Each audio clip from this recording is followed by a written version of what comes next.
spice up your life.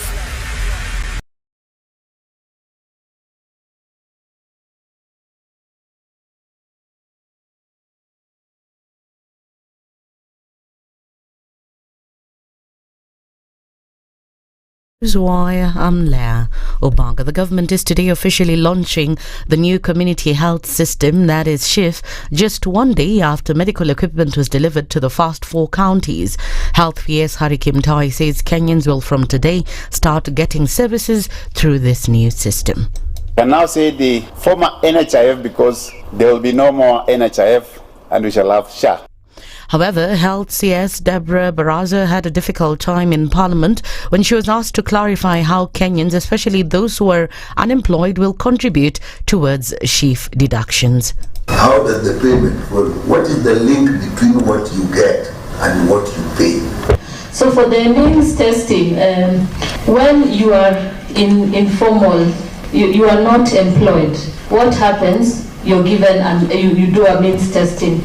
Once it's done, it will determine your income bracket, and based on that, then you will be told to pay a certain amount. If unable, then we have insurance premium funding. So that is what we envision, that every month they will be able to deduct from what you're getting. So it will be almost similar to the people who are employed. Where are you deducting? Because the lady who is working in my 5 years chamber and is earning that much, how are you going to deduct it? It will be similar to the Hustlers Fund. How? It will be full loan. But 0% interest.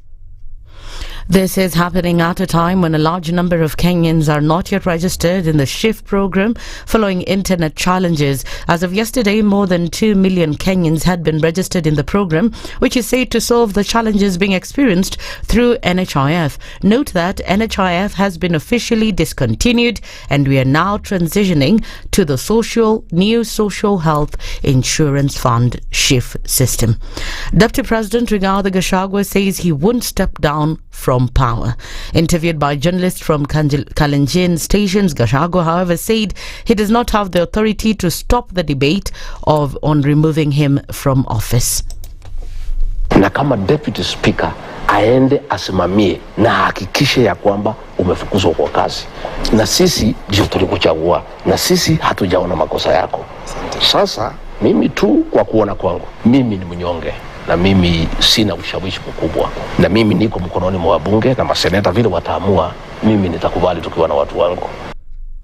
And moving on is that the Pentecostal churches have called on President William Ruto and DP Rigathi Gachagua to resolve their differences in order to reduce the political hit in the country. Led by Peter Manyuru, the union has asked the president and his deputy to cooperate for the benefit of the people. According to the union, there are some issues of importance to the nation compared to the argument to remove Gachagua from office. Usually politicians have their game. They bring in an issue to divert people's attention from the real issues, and that is their nature, and we are used to that kind of nature. So our prayer is that we focus on the main issue, avoid diversionary tactics. So it becomes better. It is better that this government can live up to the expectation of Kenyans by addressing the real issues which are affecting us today, like the fires, the Gen Z issues, the Adani issues. All these issues need to be addressed. This even comes as Gachagua has blamed President William Ruto for the misfortunes that are befalling him. Mumesaliti ile deputy president alizunguka Kenya, akafungwa, akanyang'anywa mali yake, akaumizwa, akatendewa madhambi mbele ya bibi yake na watoto wake. Kama jamii, wabunge wenu ndio wataongoza kupeleka yeye nyumbani, kumweka kwa msalaba kama Yesu na kumfukuza. Hapo mbeleni William Ruto akimaliza miaka yake 10, siku ingine mkitaka mpangilio na watu wengine, kuna watu wataketi chini kuamini nyinyi. Hilo ni swali mimi nataka niulize wananchi. Mimi ningetaka tu kuomba kama itawezekana, kama imeonekana na wabunge lazima Rigathi Gachagua afukuzwe, wabunge ya Wakalenjin wakikaa kando, kwa sababu tulishika mtoto wao, tulimsaidia. Alikuwa na shida, alikuwa na matatizo. That's the news wire. I'm Lea Ubaga.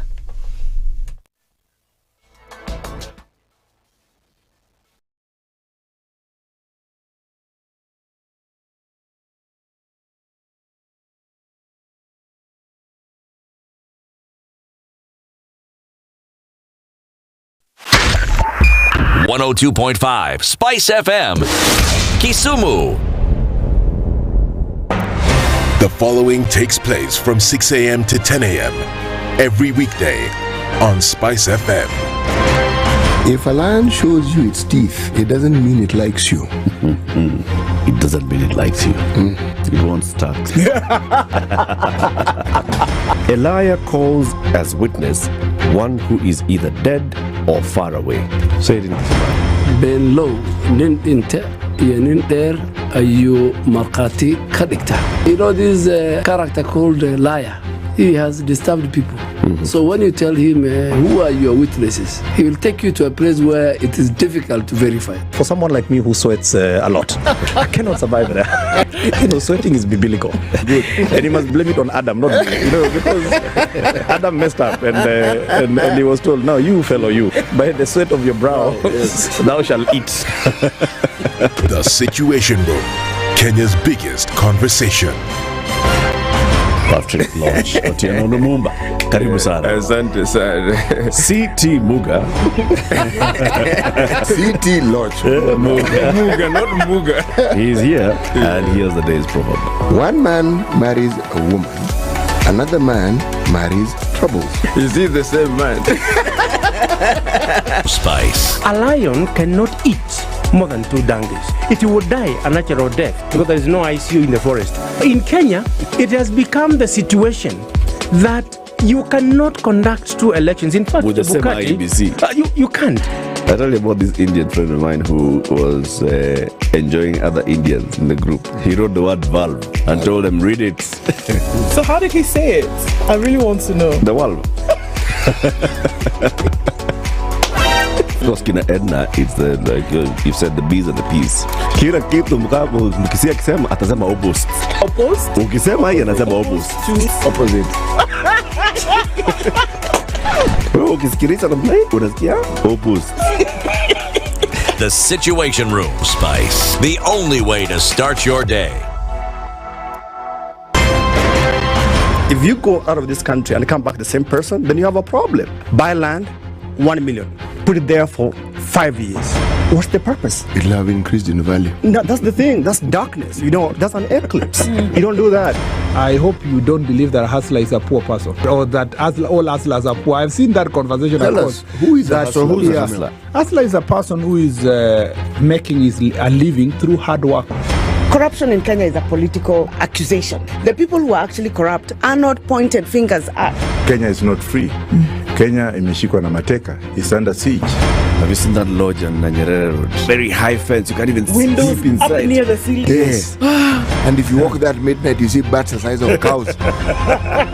And when it rains, it doesn't rain on that building. Yes. When you're at All Saints and it's raining, it doesn't rain on that building.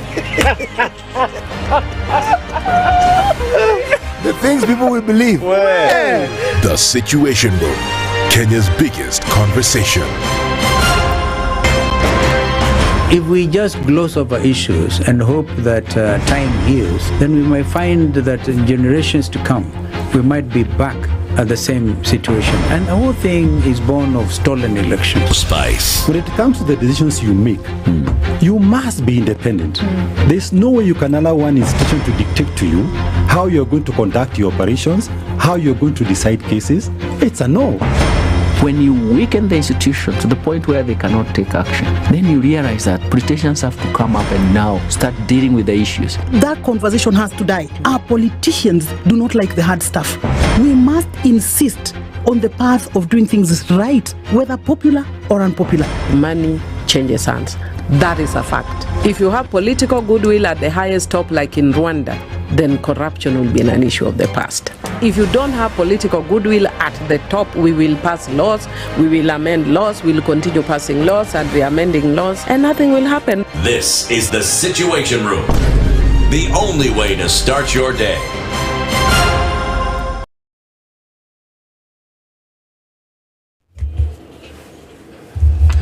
Okay, so where are we with this morning's traffic coming into the first of the month, and a quick look at how it's starting to build up in different parts of the city this Tuesday. All right, we're seeing a little bit of traffic starting to build up on the Thika Superhighway. What normally happens on Tuesday getting into traffic, not as crazy as it is on Monday.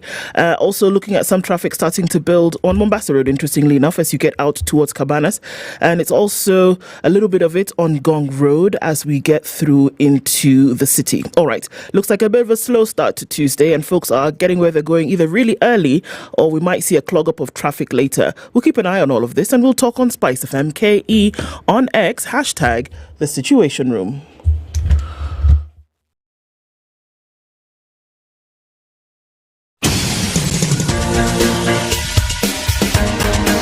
This is The Situation Room, the home of hard-hitting political commentary and penetrating insights about the state of the nation. This is a talk radio experience like no other. The Situation Room, a place for hard truths, debates, and elevated conversations. The Situation Room, witty, political, engaging, deep, controversial. In the room, we have C.T. Muga, researcher, academic, seasoned political observer, a fountain of wisdom in these politically uncertain times. Ndu Okoh, Nigerian by birth, Kenyan by choice, communications expert, Pan-Africanist, a truth seeker and believer in people power, and Eric Latiff, agent provocateur, the man in the chair, seasoned journalist, news hound, a man who believes in punching up, not down. This is The Situation Room, the only way to start your day. 011024. How you doing? Uko fiti? Mimi? Najaribu kwa hivyo. Jaribu kadri uwezekanavyo. Okay, what? Mambo lakini? Niko poa. Happy old September. Haya, look at my microphone. It's going. Kaza bwana, kaza hapa. Hapa hivi kuna joint. Nimejaribu, imekata. Hiyo ingine. Gai. Hiyo ingine. Hapo. Unajuanga hizi vitu? Kabisa my friend. Najua mahali ya kukaza. Tunashukuru Mungu. Sisi wote. Karibu. Asante. Uko sawa? Very good. Hata mimi niko sawa kabisa. Nililala sana hata nisikudanganye. You slept late? I slept late. All right. Okay. But you're fine. I'm fine. Very good. Yes, please. Very good. Asante. Everybody, good morning. Welcome to Kenya's biggest conversation. Ebu try that thing. We see whether that thing will do the playing.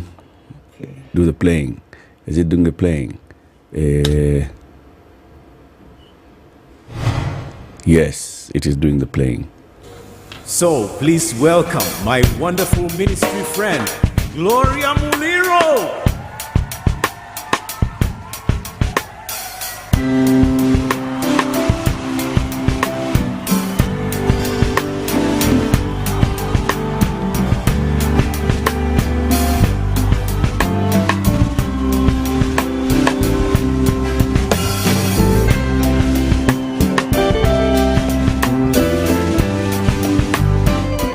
So this is Ruben Kigame and Sifa Voices with the Gloria Muliro, two of the best gospel musicians in the country.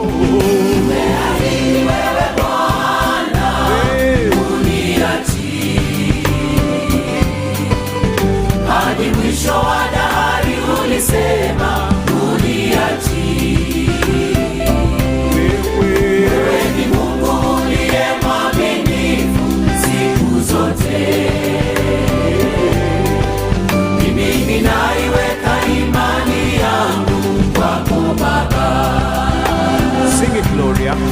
Nipitiapo maji mengi au moto, uniachi. Nalijua jina langu ewe Bwana, uniachi. Hallelujah. Unatengeneza njia hata mito kule jangwani. Wewe ndiwe Alfa na Omega, uniachi.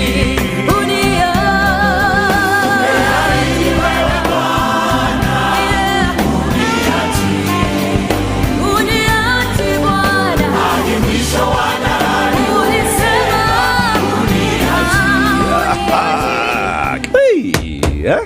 Unasikiaje? Unasikiaje? Yeah? Ruben, if you're tuned in, I know Ruben is somewhere in America studying and he listens in. If you're tuned in tonight, for you, Ruben, say hello to us and to everybody else. That's a beautiful song. And it's a special dedication to somebody who may soon be having to move out of their home in Karen. Indeed. Because vile mambo inaenda, vile Tuesday inaonekana, vile hii mambo inakaa. So one of the songs I should be playing on repeat in Karen is that one. Uniahidi wewe Bwana, uniachi. You know? Yes. No matter what comes. Don't leave me. Don't forsake me. Thou shalt not forsake me, O Lord. Eloi. Mambo inaenda bwana. But you never say never. Nope. Never say, not when you're praying such kind of prayers. You do not. Yeah, nor when you start your day with that kind of prayer and say, hii leo mimi nimeamua, mimi huniachi na ninaweka imani yangu kwako Baba. I imagine he won't. He will not forsake you. He will not. He will not. Dorokali, pray for mzee. For what? Dorokali. What are we going to be? You're not all together. I am. I'm all here. I promise you. All right. It's October after all, and we are starting the new shift. Are we though? The Social Health Insurance Fund. Okay. There are some call it the Social Health Insurance Trouble. She what? Trouble. It kicks off today. Have you registered? I have been trying to do that registration thing. Boss. I have been unable. I wish I'd even brought my laptop today. To show the number of times you've tried. It just hangs. So the person who's in charge of the implementation of this is the Principal Secretary in the State Department for Medical Services in the Ministry of Health, Harry Kimtai. He will be here with us at 7 a.m. and tell us, okay, so how are we rolling out this thing? We are hearing already that facilities are refusing to treat anybody who was on NHIF. And telling them to, if you're going to come tomorrow or going to come during the week, come with cash. Yeah. Yeah. Where? So the PS will be here at 7 a.m. to answer all these questions. Okay, so what's happening with this rollout? Okay. And then at 8 o'clock, we are going to have a conversation with Dr. Barak Muluka. He's a strategic communications advisor. Political antics versus government agenda, navigating the waters. That's what we'll be discussing. And then at 9 a.m., we'll be joined by the Jubilee Secretary General, Jeremiah Kioni. Now, amekalia kwa yote mawili after the court said, ni yako hiyo kiti. Mutu asikuje kukwambia yeye ni kanini. Kanini na ni kazuri. Kadogo kazuri. No way. No way. Hiyo kiti ni ya Kioni. High stakes. But we'll not be talking about Jubilee. We'll be talking about what? Dorokali, Mr. Mr. Dorokali. Idawa kashagua. I keep telling you. Ko hiyo heta. Ekuru.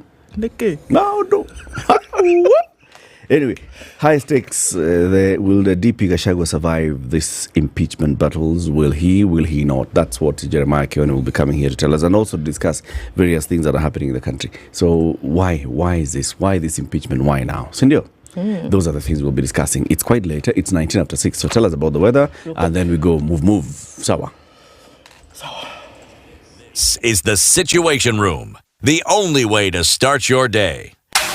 The weather with SpiceFM.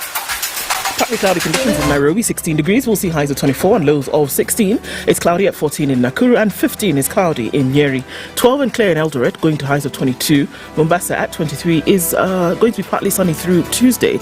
24 and partly sunny in Malindi, going to highs of 30. 19 and clear in Kisumu with highs of 29. And we'll see highs of 28 in a clear Kakamega at 14. It is 18 and mostly clear in Kampala. And at 24, Dar es Salaam is partly sunny, going to highs of 30. Johannesburg is 2 degrees. The summer is refusing. Highs of 20. We'll see highs of 31 in a mostly cloudy Mogadishu at 24. And it's 13 and sunny in Addis Ababa, going to highs of 22. It's clear at 25 in Lagos with highs of 31. And at 25, it's partly cloudy in Kinshasa with highs of 32. Sunny, windy afternoon in Beijing at 17. We'll see highs of 18. And Paris is cloudy at 13 with highs of 18. While London at 12 is cloudy this morning. New York, Sunday night, beg your pardon, Monday night is mostly cloudy. Coming into Tuesday, we'll see highs of 22 and lows of 16. Mature, intelligent talk every morning. Spice up yourself.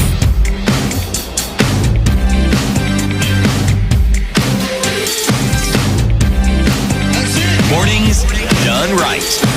94.4 Spice FM, Nairobi. Wamkue jamana marafiki. Already a very good morning to everybody, and we can see that everybody is clicking in real early today. Anthony Karanja says good morning. He's tuned in from Dallas. You know, you can't just say Dallas. Dallas. You have to say Dallas. Yeah. Joseph Nderi says good morning, team. Listening all the way from Kitengela. Abdulaziz Omar says good morning, Spice. Into and Latiff CT, of course, tuned in from Cork City in Ireland. Mogeri Kinara is tuned in. Free Morara, tuned in from New Jersey. Happy new month, Princess Ndu. Well, happy new month to you, Eric, Lydiah, Asha, Frank, Avin. The circus that's our parliament questions things when they're already rolled out. If the CS Health can't answer queries about shift, who's supposed to know? Omo, it's a good question. Where? Because it doesn't look pretty at all. No. Abraham Kimeli says good morning. Where is Morara? Rachel Wajiro is tuned in this morning. I said, did you see how hard it was for the CS to explain about shift and you expect Kenyans to register? What's the problem in KE? Shift, Adani, everything. Good morning, Sarah. Agola says, happy October, people. Well, cheers to you, sister. Eunice Okello is also tuned in. Frederick Chaboy says, good morning, free Morara. Jimmy Wekesa is tuned in from Munich. And on this 1st of October, good morning from Denmark. Here from the get-go for the first time because I'm mad as hell. Because you're tuning in for the first time and you're mad. Oh, yeah. No one. Good morning. Good to have you in the room. Willie Kitala is tuned in every day, Spice FM. Lamentation every day. Hey, it's not a good one. JG says, good morning, team. Listening in. Happy new month. Happy new month, my beautiful people. Wairimu, good morning to you. How is the Bay Area today? My heart weeps for Mama Kenya. She says, free Morara. Justice for blogger Bruce. I know some terrible, terrible pictures that we saw yesterday, and it drives me crazy. Pap D, we see you. Okay. Where Eric is it 1902? He's talking about marriage. Okay. Eric Awar says good morning, Latiff, and do happy October, guys, to you too, brother. Good morning, guys. Mandamano loading. Why? Good morning, Spice team. Greetings from the slopes of Mount Kilimanjaro in Taita Taveta. Abi? Tavwata. Is that how people say it? Tav, I don't know what that is. Taveta, let's just keep it moving. Oh, he meant to put an E where the W is. Yeah. Okay. Good morning, Mary Kamau. Let's pray for morale. Yes, we should. Felix, good morning. Judy Wangari is also tuned in. Vesh Musanga is here. Ellen Paul, we hear you. The question is, where is he? My prince is tuned in, says good morning. James Kamau. Actually, okay, you guys, please understand. When I say my prince, it's not my prince. It just happens to call himself my prince. Okay. To compare? So he identifies as your prince. He's prince. Okay. Jimmy Carter turns 100 years old today. It's his birthday. Wow. Imagine a centenary. Wow. Douglas Kibogong says, good morning. JG says, should we have a moratorium on these KK-UDA people coming to the show? Why? Mavdas says, good morning. Douglas is here. Naktis, Felix, Shehemi, Gladys, Wairimu. Everybody is online. We can see you guys. Benson, James, Ben, Michael, Notundung says, good morning. Geraldine Ochieng. Purity, can't stop but say hello to you. Everybody's online this morning. If I didn't get to you, it doesn't mean I didn't see you. Karibu sana, everybody. Okay. The second day of Proverbs from the Gambia. These Proverbs are actually, not new. We have heard these Proverbs before, but let's just repeat it, all right? If you stir up the water in the pond, you will bring up the mud. We've done that before, right? Can we do a different one? Yes. We'll look for a different one. Okay. Whoever comes last drinks muddy water. We've done that as well? No. We haven't. But it's true. Yeah. Whoever comes last drinks muddy water. If you want to get the best of it, start early. Because you have to get into the whatever is left to everybody else. Yeah. Everybody has come and stirred up the pond, right? So you come in last, you get the muddy water. Yeah. Very good. Ndio hiyo basi. Headlines? Headlines. On the front page of the Standard this morning, what are we looking at? Case against Gachagua. Parliament is expected to kickstart the process of impeaching Deputy President Rigathi Gachagua today. The courts 4 times yesterday turned down the DP's plea to stop the move that is questioning his fitness to be the country's second in command. 4 times. The court said, nah, let's just see. Those courts, Bwana, surely. So you just at least give one. Give one what? One of those applications. 4 different applications. No. There's one they said come on October 7th. Lakini, sasa, see, late kiddo. October 7th is the day they're about to vote. Yeah, by then the motion has already been. White as snow.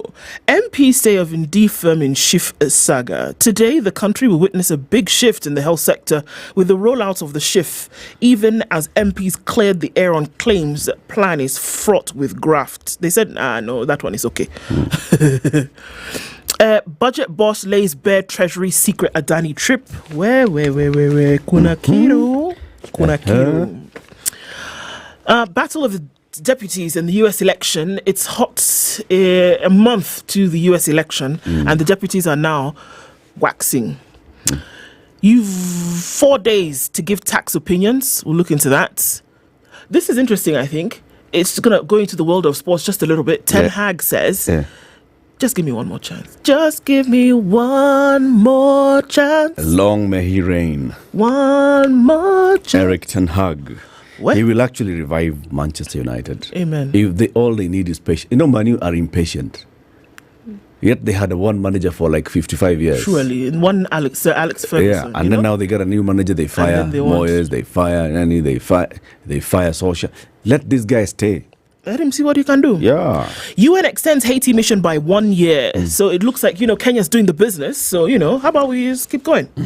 On the front page of The Nation, Gachagua on trial. Deputy President Rigathi Gachagua is today set to find out if MPs will make true their threat and table on the floor of the House a motion for his removal from office. Spirited attempts yesterday by the embattled DP and his allies to block the National Assembly from proceeding with the impeachment came a cropper after the court failed to issue stop orders. The second in command's fate now lies with the House leadership and his boss, President William Ruto. Where?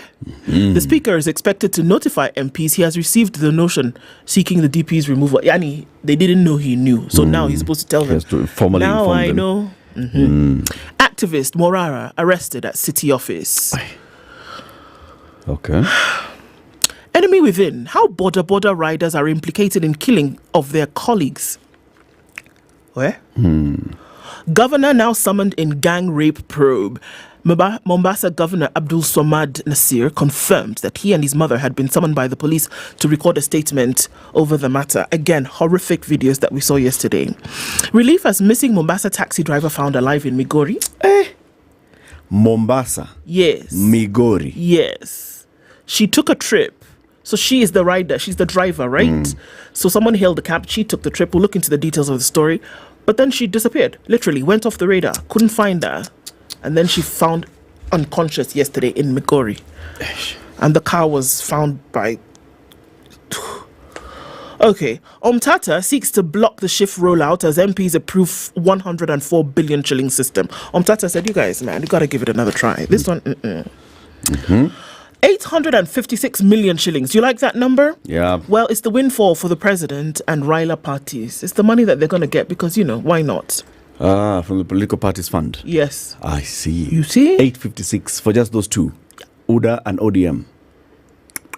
I think the trick is to have a D in your party name. If you have a D in your name, it's all about the D.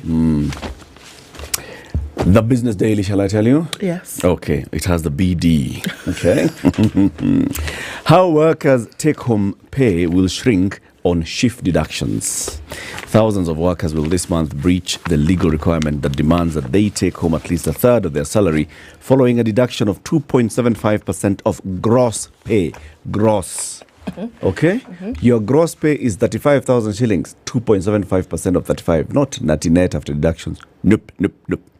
towards the UHC program. The workers will pay the higher rates to the Social Health Insurance Fund, which will today replace the National Health Insurance Fund. Employees have been contributing 150 and 1,700. That's the range towards NHIF. However, now, if we look, for example, if you won 1 million shillings, your total deductions, that's payee, household levy, housing levy, SHIF, and NSSF, will be 351,282.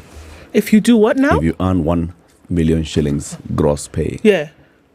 Your total deductions, statutory deductions, 351,000. Including the shift now. More than 30% of your gross pay is going into statutory deductions. All right? Now to Jaya Kanita hapa na hizo vingine. These guys forget. All right? If you earn 50,000 shillings, your total deductions are 10,727. Right? The Business Daily has done a table here calculating between 50,000 and $1 million, Bob, those who earn. The people who buy the Business Daily may be in that pay bracket, but a majority of those who are salaried Kenyans are below 50,000. Yes. Yeah. So you can imagine. Factories' nighttime power charge is set for fresh review. The Ministry of Energy will fast-track the review of rules for cheaper nighttime power ahead of the proposed opening up of electricity transmission and distribution to the private sector early next year. Energy CS Okoh and I said the government was racing to relax the conditions that have hampered the uptake of power at night for large industries at discounted costs. So, I mean, see, it's just simple. Simuangalia to reduce by 50%. Sindio. What's hard there? Surely. I'll be having a stakeholder meeting with the Kenya Association of Manufacturers to see how best I can support. My office will have an all-sector approach to ensure we improve the supply of power to our consumers. I'm sure if you just call the CAM CEO, he'll tell you how much his members have said this is the percentage you'd like power to go down by. You don't have to do this. Pick up the phone, man. Yeah, man. Okay. Shilling holds steady despite globally weakening dollar. The dollar is weakening. I'm telling you, you're listening to us are doing in America. Set those dollars today or else. The shilling hit a ceiling of 129.19 to the dollar while trading in a narrow range in September, defying expectations that it would gain against a weakening dollar. Court eases freeze on old mutual accounts. Victory Farms Lake Victoria expansion plan spooks rival. That's aquaculture firm Tech Farm has petitioned NEMA to safeguard its tilapia cage farming project in Lake Victoria from interference by rival Victory Farms expansion. Okay. Check transaction value fall to 4-year low. The value of check transactions fell 15.1% to 182.5 billion in June, nearly matching levels last seen in a similar month in 2020. People are no longer paying by check. It's transfers. Yeah, people don't do checks much Or more. probably not paying anymore. At all. At all. And the Star today, top right and corner is free copy of the Star and MyGov. For government tenders and job opportunities, see MyGov pull out. Okay? Okay. Gathongo exposes sorry state of county hospitals. Kenyans seeking treatment in some top county hospitals could be getting inferior services, a report by the Auditor General has shown. The damning report by Nancy Gathongo has lifted the lid on the sorry state of most facilities, which are riddled with a lack of drugs and inadequate health personnel. The auditor said the facilities also lack or have inadequate medical equipment. That's a sorry state of our sorry health. Relief for task seller as life sentence is quashed. A convict serving a life sentence for wildlife trafficking has been set free on a technicality.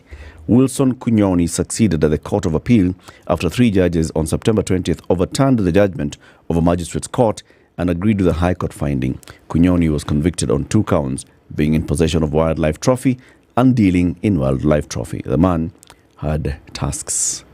Wow. Sheikh who stood up to Rogo Mungiki dies at 80. If you were a budding politician in Nyeri or you just wanted to understand the area, especially Majengo town in Nyeri, your go-to person will be Sheikh Uledi Majid. Having lived all his life in the town, from a matatu tout in the 1970s to being a local councillor, musician and chairman of his local Supkem branch, Majid knew the town like the back of his hands. And when Kina Abdrogo were coming to try and recruit young men there, or when Mungiki was also trying to recruit young men there, the Sheikh stood his ground and protected the boys, okay? Bang in the middle of the paper, our center page photo is not a photo, it's a graphic. Social Health Insurance Fund. And the headline here is all you need to know about SHA. Target is to register 12 million Kenyans to cover 50 million, including their dependents. So you're among the 12 million Kenyans who are being targeted. With a cover, you can go to a primary healthcare facility anywhere in the country. Anywhere. Inpatient services is what you get from SHIF. Maternity services, renal care treatment, hematology and oncology services, mental wellness services, surgical services, medical imaging and investigations, selected outpatient services, overseas treatment, ICU and HDU, chronic illness, palliative care. Okay. That's what they say. Okay. That's what you get. I mean, it's a full suite of services. It's good. I've got the screenshots of the other papers. Wacha nione Lydiah alikuwa ameshare na sisi hapa. Lydiah. Now Lydiah has locked my phone. Lydiah has locked your phone? Yeah. Wow. Remote access. Yeah. Surely, Lydiah. Surely. Okay. Shall I tell you about the People Daily? Go ahead. SHA, the making of a grand health sham. Oh my gosh. And then they have Gen Z Morara arrested for exposing lies. And then they have a photo here of DP Rigathi Gachagua and two small photos of the Speaker of the National Assembly, Moses Wetangula, and the Deputy Majority Leader, Owen Baya. It's not lost on me that Gachagua is scowling at Wetangula and Owen Baya smiling. Ruto's hand in DP ouster. That's the headline. President's key leader in parliament now leads Rigathi's removal bid as Speaker appears set to play ball on the day of reckoning. Hiyo iko namna hiyo. The thing called Taifa Leo. Taifa Leo has a photo of Rigathi Gachagua, one of those days when he was in Nanyuki, and he would walk praying facing the mountain and lifting his hands facing the mountain, facing Mount Kenya, right? Ainua mikono, that's a headline. Gachagua asema yuko tayari kutimuliwa mamlakani, huku juhudi zake za kukimbilia koti zikigonga mwamba. He says, okay. Mwamba is not, oh, that's Mamba. Mwamba is, so he's hit a brick wall. All his efforts at going to court and trying to stop this impeachment, dead end. Wow. So ameinua mikono amesema nimewashia Mungu. And that's actually a picture of him. It's not nimewashia Mungu. Nimewashia Mungu, okay? The other headlines, Morara pia kamatwa, ondoka NHIF, ingia bima ya SHA, na Kalonzo tena azuiwa kufanya nini? Kuona Waitito DCI. Oh, Waitito has been arrested. Waitito is drinking porridge. Now that's how things are looking like. He's drinking porridge. Sheesh. Yes. It's actually called cooling porridge in Kuk. Cooling it. Because it's like really hot in the calabash, right? Giving that thing in the you're in the coolers. It's not funny. It's not funny, mate. 22 minutes to 7. This is the Situation Room. Oh, okay. You're doing for us traffic, right? Yes. Let's go. All right, where are we? Tuesday looks like it's going to be a packed one. Taking a quick look at what's coming off of Thika Superhighway real quick. And traffic is actually not flowing too slowly. We're looking at a little bit of movement as you come off of Survey. And also on Jogo Road, a little bit of traffic as you get towards the end of the City Stadium roundabout junction. There's traffic on Uhuru Highway, a little bit of that as you get past that Valley Road junction heading out towards Chiromo. I don't know what's going on there, but in and outbound traffic just there as you come off that junction. Eastern Bypass, some traffic as you head towards the North Airport Road. But apart from that, really not giving too much this morning. We're going to keep an eye on all of this, shall we talk? SpiceFM, KE on X, # The Situation Room. Mature, intelligent talk every morning. Spice up yourself.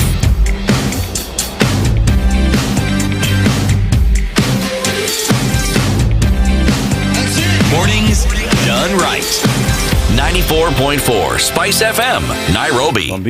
Okay. We'll look at Shift with the PS. Yes, we will. And we'll look at Gachagua with the Kioni. So now let me tell you this story of this. I think it is important for us to continue to highlight the dangers that we see in society every day, so that either one, we can be more careful, or number two, we can call out these things when we hear them. Yeah.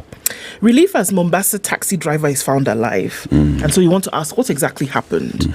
Taxi driver who went missing in Mombasa was yesterday found injured and unconscious in Migori County. Miss Victoria Mumbua Muloki will be airlifted to Mombasa for treatment, according to police spokesman Resila Onyango. So Friday, September 27th, Miss Muloki received a request for a ride from a client through a taxi hailing app in Mombasa. As had been routing for the last 4 years that she has worked as a taxi driver, the mother of 3 did not hesitate to take the trip. Now, details obtained by the family and security officers from the taxi hailing app show that the client wanted to be picked up from Nkrumah Road and taken to Joe Kadenge Road in Mombasa Central Business District. It is suspected that he later requested Miss Muloki to drop him at Samburu in Kwale County, nearly 66 kilometers from Mombasa. Miss Muloki made her last call, notifying one of her colleagues that she had dropped a client at Samburu. Right? Yeah. So she actually dropped him, or rather she was telling them that she was dropping him. She was dropping someone at Samburu. Okay. So her mother, Anne Kanini, said that her daughter's phone had already been switched off at around 3 p.m. on the same day. The following morning, after she went missing, I received a call from her fellow taxi drivers who told me that she could not be reached on phone, said her mother. They then went to her house in Makupa, but were informed that she had not returned home. They filed a missing persons report on Saturday at Makupa police station. Muloki started the trip taxi business after she quit her job as a sales representative at a company selling household goods. She lives in Makupa with her 3 children after separating from her husband. Now, a man suspected to be behind the disappearance of the taxi driver was arrested on Sunday in Nakuru County. The suspect, Edwin Ngetich Kipkemoi, was found driving a vehicle with registration number KDQ182F, which belongs to the missing woman. National Police Service spokesperson Dr. Resila Onyango said the suspect is being held at the Mwariki police station in Nakuru.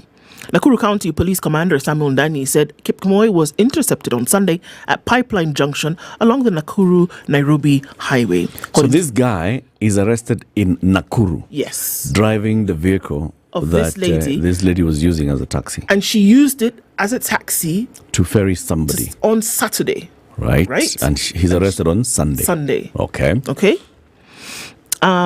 So he was arrested following an alert about the stolen vehicles. Of course, they put out an alert and he was found. He had not revealed her whereabouts. And now they're saying he's in custody as they talk to their counterparts in Mombasa. Nakuru East Sub-County Criminal Investigation Officer Samuel Nyeri said Kipkemoi has been interrogated, but he has not given any information on Muloki's location. He's not been told that they found her. Of course, they're waiting for him to give some more info. Where? So how was she found? Sasa yeye mwenyewe sasa Muloki. They are not giving us the details of how she was found or what happened.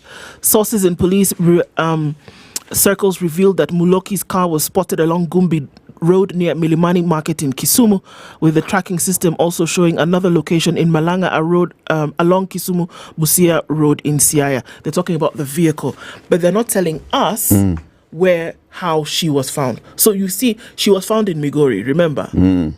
Now they're telling us that they can see that this vehicle had movement around that area at some point because of the tracking system. But they're not giving us the details of where exactly she was found, unconscious, but they're saying she was injured. The details of that we do not know. Are we not getting into a place where society has just become terribly crazy? That you're plying your trade, you're doing what you normally do. Someone just arrests and you. somebody just takes advantage of you. Yeah. Injures you, allegedly, assumedly, takes your vehicle and leaves you for dead. Here's the other thing, though, on the other side, that by Sunday evening, police in Nakuru are able to intercept a vehicle. Thank you. And, they can tell this vehicle has been circulated, this vehicle has gone missing. They stop the owner of the vehicle, to Okoh station, and yes, this is exactly the same vehicle we're looking for. Thank you. Because it can be done. You put out a bolo alert, and on top of the bolo, somebody's able to come out and say, yes, we've seen 1, 2, 3. Your networks are so strong. I see where you're going. It can happen very quickly. This police in Kenya, my friend. Where? If they want to find you, If they want to find you, they'll find you. they will find you. So this story we're told about those 3 men who disappeared in Kitengela and we don't know where they are. My friend. Nothing. If they want to find you, they'll find you. For example, they found Morara Kebaso and they went all the way to his office and they nabbed him. He was arrested yesterday by men who are believed to be police officers, picked from his offices in Kaha West. DCI officers who arrested him confiscated his phone and laptop before driving him away. A man claiming to be his friend and did not reveal his name but witnessed the arrest said only one officer introduced himself and the others were in masks. So these are guys who come, they stop their Subaru, they're all wearing masks, all right? And they say, we want to enter here. And the guy is like, so who are you? One chap chomoas an ID like this, just DCI. Don't even allow you to see it. It's actually doesn't even allow you to see the name, nothing, no detail. DCI. The others, you can't even tell who they are because they're wearing masks. They get into the office, they arrest him, they handcuff him, they take his phones, take his laptop, bring him down to his car, to their car, and they drive off to Nairobi DCI area. His lawyer, Pareno Solonka, said Kebaso was being held at Nairobi area police station and that he had been denied access to his client. Morara is being retained at the regional police headquarters. The Free Morara trended yesterday with Kenyans online calling for his release. They have said that they have strict instructions from the top not to allow anybody access to Morara, including lawyers, media personnel and other persons. This is according to his lawyer in a video posted on his X account. He faulted the police, saying that they have no respect for the constitution or the rule of law. Hussein Khalid of Vocal Africa posted a video saying that they had been denied access to Kebaso. They have refused to allow us to go in to see him. They have refused the lawyers to go in. Later, there was a video that then was circulating of people driving behind the same Subaru that had taken Morara and were heading towards Kiambu Road. So it's not clear why he's been arrested and what the issue is. There's a lot of conjecture, and whatever's been in the public, you can take a guess. Yep. But, you know. Yep. Yeah. Yep. And you're like, oh my goodness, this he in here too. The budget boss has been busy, okay? And she wants to tell us Treasury's secret Adani trip. She's telling us a little bit about that and what exactly happened. Okay. If I can find page 8, it's usually after page 7, is it not? Yeah, that's usually how it goes. All right, so here we are. Control of budget exposes secret treasury visit to Adani. So I guess it's not so secret anymore, eh? Officials from the National Treasury made a quiet visit to Ahmedabad. Have you heard of such a place? Ahmedabad. In India. Yes. Yeah. To engage in discussions with Adani Energy Solutions regarding the implementation of transmission public-private partnerships, the PPPs, in January this year. Excuse me. It has emerged. The Controller of Budget revealed the visit in last week's report in Parliament. Remember how around June everybody was like, Adani, we don't know what that is. January, when people were saying Happy New Year 2024, somebody was in India. And this one was about the power. Yes. Not even about the airport. Not even about the airport. We were doing something else. So it was revealed in last week's report in Parliament, noting that taxpayers bore the cost of the trip amounting to 1,252,540 shillings for 2 officials. So, according to the report, engage in discussions with the PPP Directorate and Adani Energy Solutions to facilitate the implementation of their transmission PPPs, according to the Control of Budget, Margaret Nyakango.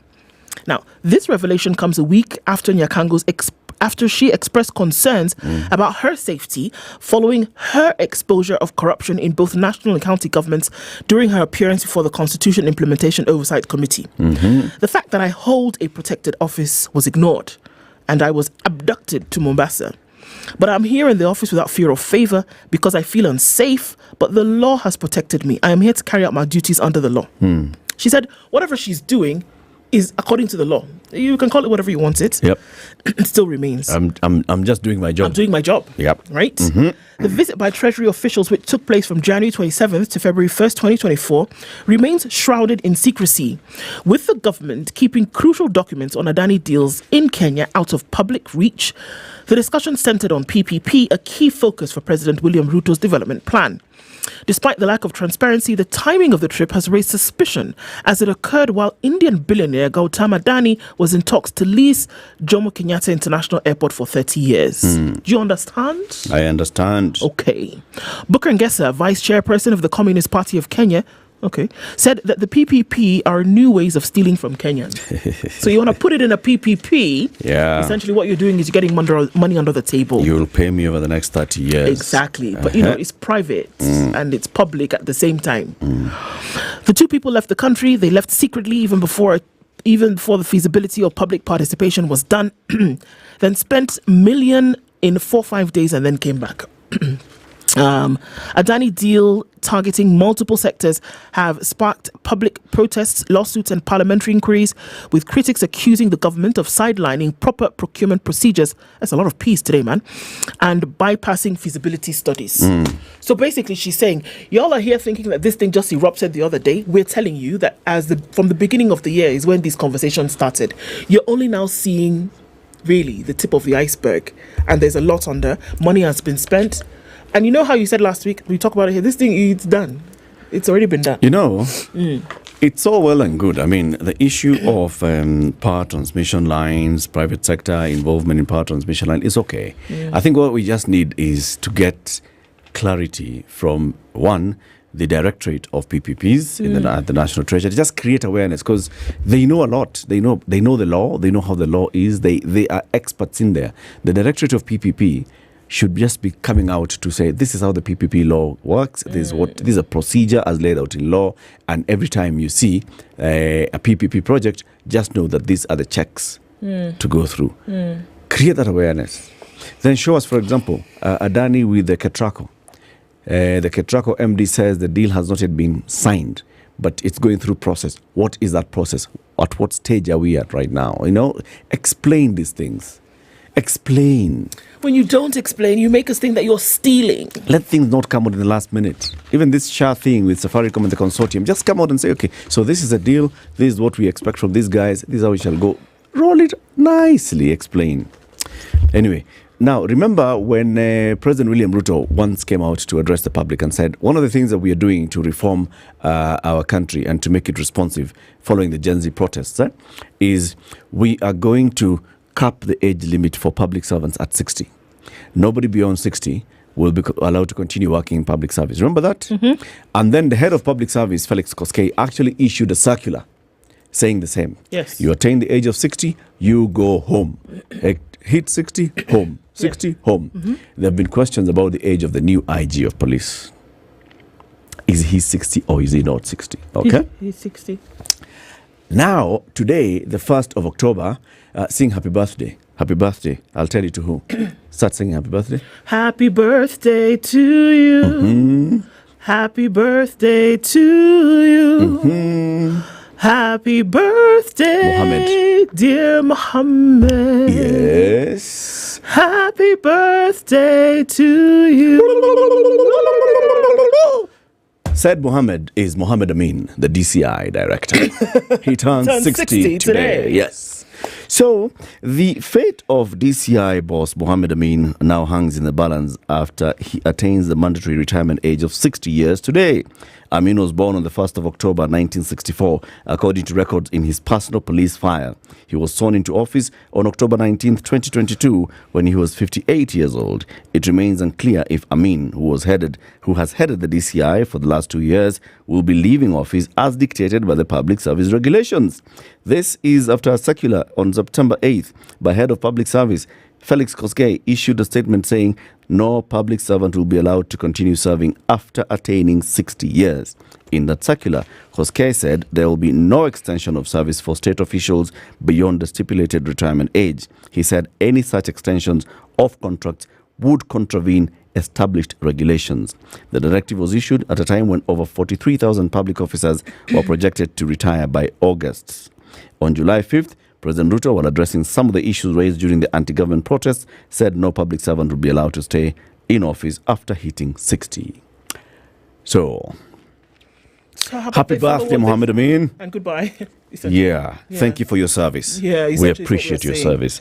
Ukitoka mtoke na Morara, umwache hapo kwa stage ya Kiambu Road.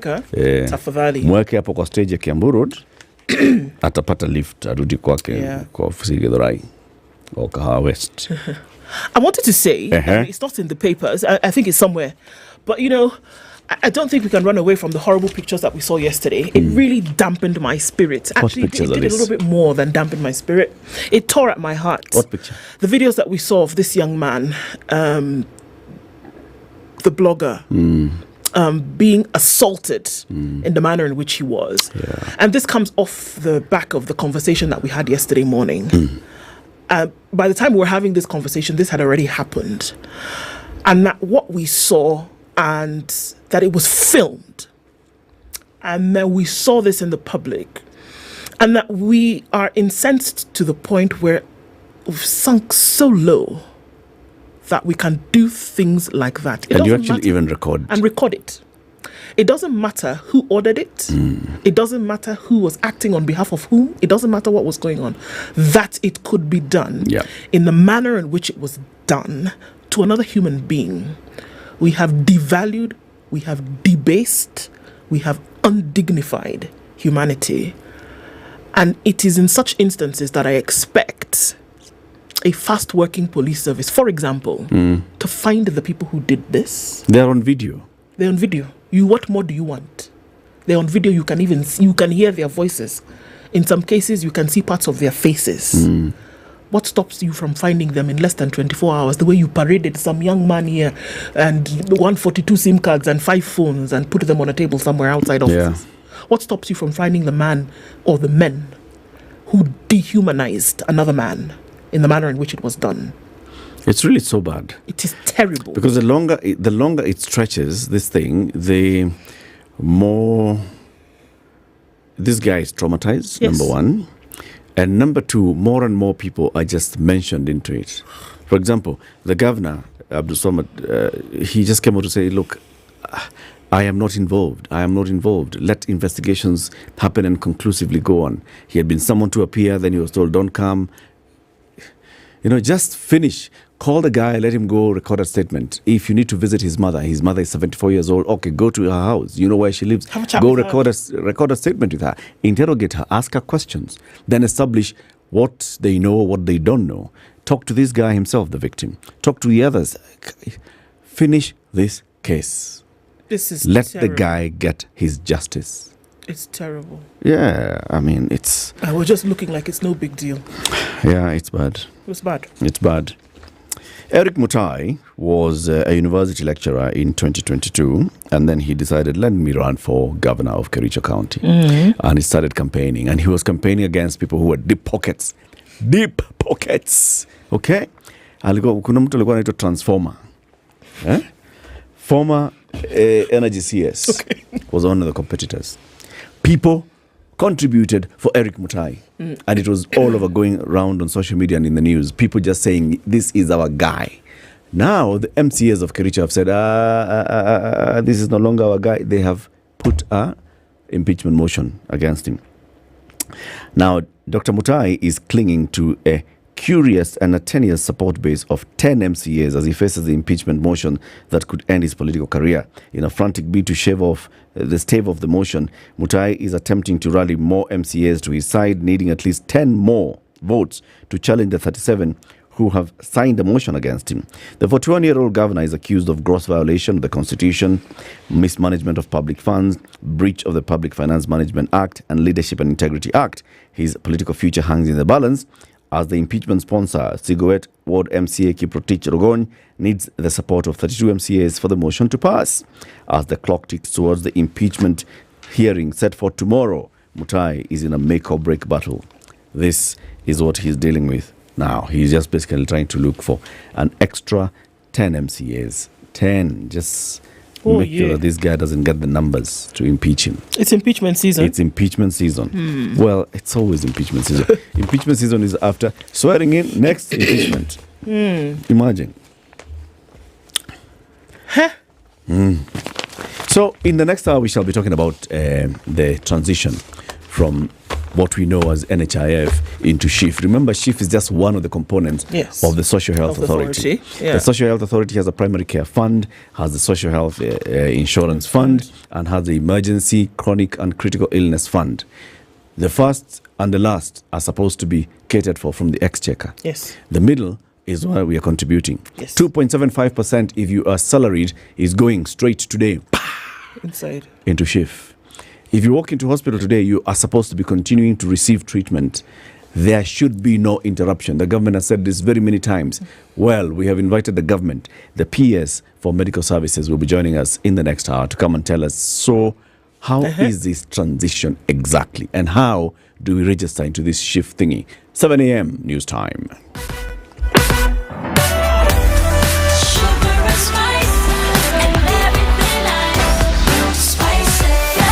Spice up your life.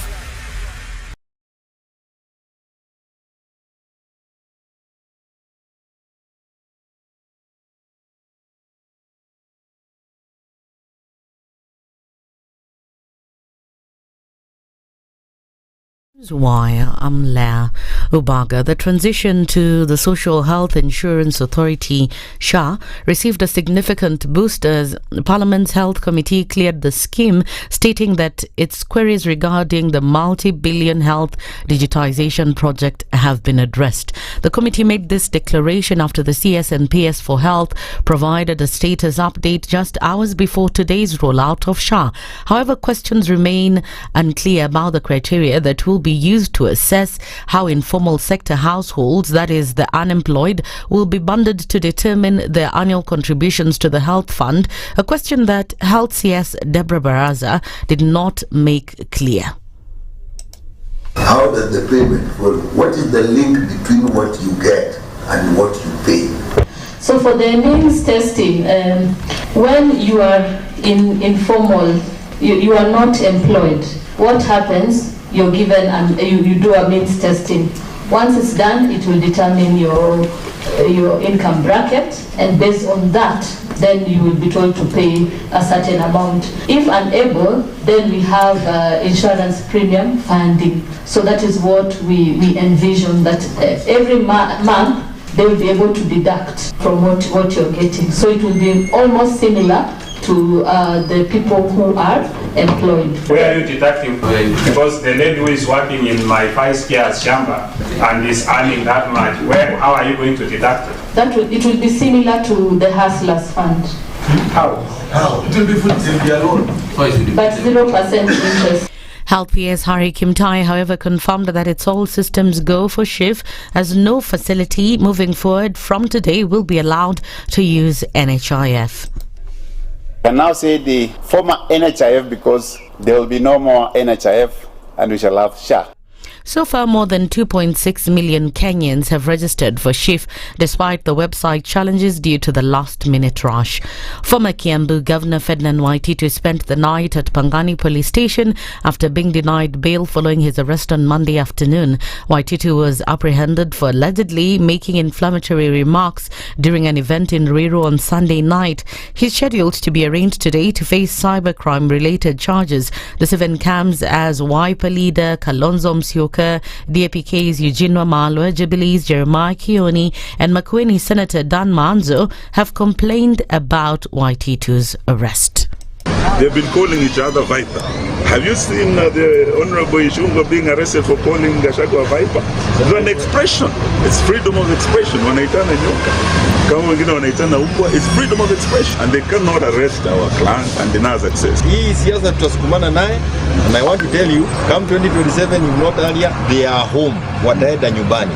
Watuchukue, watuchukue. Kenyans have decided, they're just waiting for the day. And the sooner they start preparing to exit, the better. Na sasa kukuja hapa alafu unafunga. The harassment of the opposition. I mean, these are things we were seeing before even 1979. The miseries befalling the Deputy President Rigathi Gachagua are self-inflicted. This is according to former West Pokot Governor John Lonyangopuo, who says that if Gachagua is innocent, he should not fear anything about the motion of impeachment. He has asked him to come to Parliament if required to present his defence instead of promoting ethnic politics and divisions in the media. And as heavy rains continue to be witnessed in various parts of the country, Sirakaru Primary School head teacher in Bungoma County now claims that people have been stealing lightning arresters from the institution. According to the head teacher, the area has a history of thunderstorms that have even killed students, and the theft of such equipment endangers the lives of students and staff at the school. Tumekuwa na lightning arresters ambazo zilikuwa installed in 1987 na zimeibiwa hivi karibuni.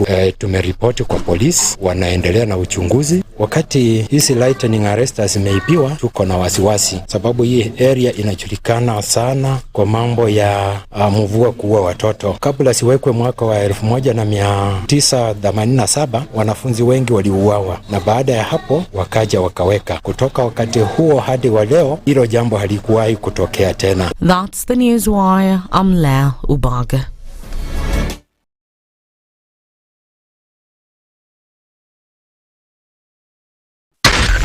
SpiceFM, Nakuru. All right, let's take a look at what's happening with traffic. Jogoo Road, there's a little bit of that building as you get towards the City Stadium roundabout, but nothing too crazy, so we're all right. As you come towards the Eastern Bypass, there is a lot of traffic heading past the AP Training College Junction all the way out towards the Embakasi Junction and onto North Airport Road. Outer Ring is not doing too badly. There's the normal traffic that we see on Kangunda Road, and it's creeping slowly towards Outer Ring. The Thika Superhighway with traffic coming in from Garden City out towards Survey was already seeing bumper-to-bumper action happening here. And on Waiaki Way, traffic is already starting to build. A quick look at James Gishuru and what's happening with that will show there's a traffic that's going out towards the Red Hill Link Road, and it'll take us at some point through towards Kuna, out towards Limuru Road coming in from Kitisuru. Okay, we're keeping an eye on this. We're not into traffic hour yet, but we will be soon. We'll be here for it to hear from you. Let us know what looks good and maybe what doesn't. And we'll spread the word SpiceFM, KE on X, hashtag The Situation Room.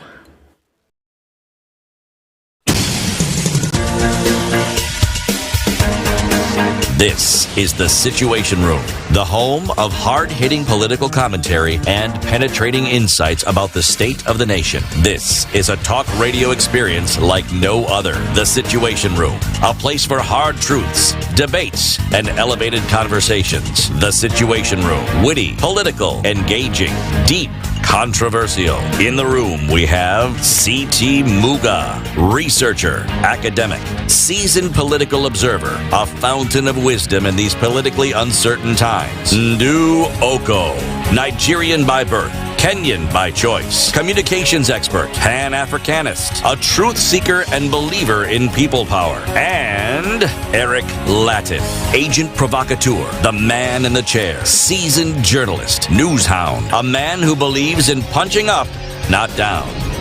This is The Situation Room, the only way to start your day. It's 7 after 7. How are you doing? Welcome to the new month. It's October. Imagine. Yes, it is. Just like that. Mm-hmm. And then November. And then December. 2027 Africa. You're already there. Yeah, I was about to say Merry Christmas. Why? Once else. this one goes, the other one goes like that, like that. Fast. Very, very fast. Now, know one thing about life is you do not want to waste a single second of your time. They talk about money. At you start looking at how much money you're spending. Look at your statements and see how much money you spend. How much is your transaction cost? How much is this and the other? Look at time. How much time costs? If you look at time and how much time you spend just doing nonsensical things, in the middle of moving from one area to another, just because you needed to do a transaction, you actually end up wasting a lot of time. And if you free your time, you free your mind, you're able now to start thinking and actualizing some of the ideas and dreams that you have. You know that? And that's why NCBA Loop comes in. Because it's a loop. Yes. And it's a lifestyle. So why? Everything that you do, think about the things that you do from one, like you say, the mundane things that you do, trying to get 1, 2, 3 done. You end up spending a lot of time, 3 actions for 1 action. But with Loop, guess what? Everything is in one place at one time. You don't have to think about moving from one place to the other. So you can pay your bills. And those are utility bills. You can pay your bank bills. All of those things you can do from the comfort of the app. Yep. You can set up a standing order to make sure all your bills are taken care of, payments done. You can apply for overdrafts. You can apply for loans, personal loans, right there on the app. Basically, your lifestyle can actually be organized and controlled from one place. So what you do, you download the app. It's on your Google Play Store or Apple App Store, and you can get into this lifestyle where you don't have to move much, but you can do much. Kabisa. What color is this? It's orange, right? It's orange, yes it is. So you find the orange app. It'll take you through, the steps of registration. Simple. You open an account with NCBA. Then you're able now to put money into it and withdraw money and do your transactions. Now, if you do that, just download, and then let's talk in the next hour. We'll tell you how we can put 2,500 cash into that account for you. Voila. Because we are the guys. We are those guys. Those guys. The other thing that you think about as well, when you talk about efficiency and lack of headaches, right? Is when you're thinking, I want to buy something, and I want to buy this thing online, and I'm at home. And I'm wondering, so how do I do these things, deliveries, right? Think about the efficiency. Just because you're at home and you have access to your home Wi-Fi, you're able to get onto your laptop, you go into any e-commerce platform, you look at for what you need, you make an order, you give directions for where you are, things are delivered without you having to move. Because as the things are getting delivered, you get into this other Zoom call or Zoom meeting, and you're holding a meeting. Or you are in class and you're continuing with your lessons. That's all because you have got Wi-Fi at home. People assume and they forget that it's just been 10 years of hard work and investment by Safaricom Home Fiber to have that. When you have over 500,000 homes connected to Safaricom Home Fiber in the country, that's not just a joke like this. No, it's not. It's investment. And that's why Safaricom Home Fiber are saying we are continuously investing in now making sure that actually the system works for you even better. They've invested in redundancies. So when one system is down, there's another one that will be working. If there's one fiber that's down, another one will be working. If there's one undersea cable that's down, another one that will be working. And because of that, now they can guarantee you even faster speeds. We'll tell you, if you are in a bronze and you are getting X kbps speeds, they are now giving you X plus kbps on speeds just because investment. Yep. Safaricom Home Fiber. How do you subscribe to Safaricom Home Fiber? Star 400 hash. Evo 2. Yes. Just like that. And you pick what it is that you want. Okay. Somebody's going to come and, give you a ring after that, and they can come and install the thing for you, and you get onto the connection real quick. It's just like that. Yes. My friend, when you're now talking about USSD code, star something something hash, there's another one that you need to think about and you need to get on to today. Which one is that, Harry? Star 147 hash. Bas. Star 1. If you have to forget anything else, do not forget star 147 hash, because you want health services. You need star 147 hash. Register into the new SHA. It's a social health authority. It is SHA. Social Health Authority. Social Health Authority. Very good. We'll be talking about shortly with the Principal Secretary for Medical Services in the Ministry of Health, Harry Kimtai. Good morning, PS. Good morning and happy new month. Yeah, but you guys are talking of how the year is going, moving very fast. Yeah. It's moving very, very fast. I'm sure even for you, October last year, the President launches this universal health coverage. Yes. A year later, and we are now rolling it out. Yes. It's been a busy 1 year, hasn't it? It is a very busy 1 year, but today is a D-Day. Of course, we are telling Kenyans there's going to be a change of how our healthcare system is going to be delivered. The word is delivered. Because it's not just going to hospital. You've just said that you want everything to be done within your fingertips. Even this one, you want to book your appointment for a doctor. Before you go, you book it. So that's how we could also bring it closer to you, closer home. Where? Hey, you'll tell us more about it. Let me welcome you with the day's proverb, courtesy of our friend CT, who's been away. We said he'll be back next month. Next month has started? Yes. Okay, next month, the other one, another day next month. But when we say next month, it doesn't mean at the beginning of the month. It means sometime within the month. So CT will be back this month. The proverbs for this week have been from the Gambia. Have you been to the Gambia, PS? No, I've not been to Gambia. Okay. But some of those West African countries, yes, I've been there. You've been to Senegal? I've been to Senegal. I've been to Ivory Coast. Okay. Yes. Now you know that Gambia is like inside Senegal. Inside Senegal, you're right. So you've been in the hood. Yeah. Today's proverb, whoever comes last drinks muddy water. Whoever comes last drinks muddy water. What do you think the proverb is saying? Basically, you should be the first one so that you drink the clean water. Yeah. That's it. That's it. The early bird catches the worm. Bas. Safi, it's the 1st of October. There's a lot of confusion in this country. What exactly is happening today? When you say we are rolling out, we are starting, what are we starting? We are starting or rolling out the new healthcare system that is able to be delivered with the new technology, that's ICT, as you've said, because this time you're saying that we want people to be registered so that when you go to a hospital, you're known.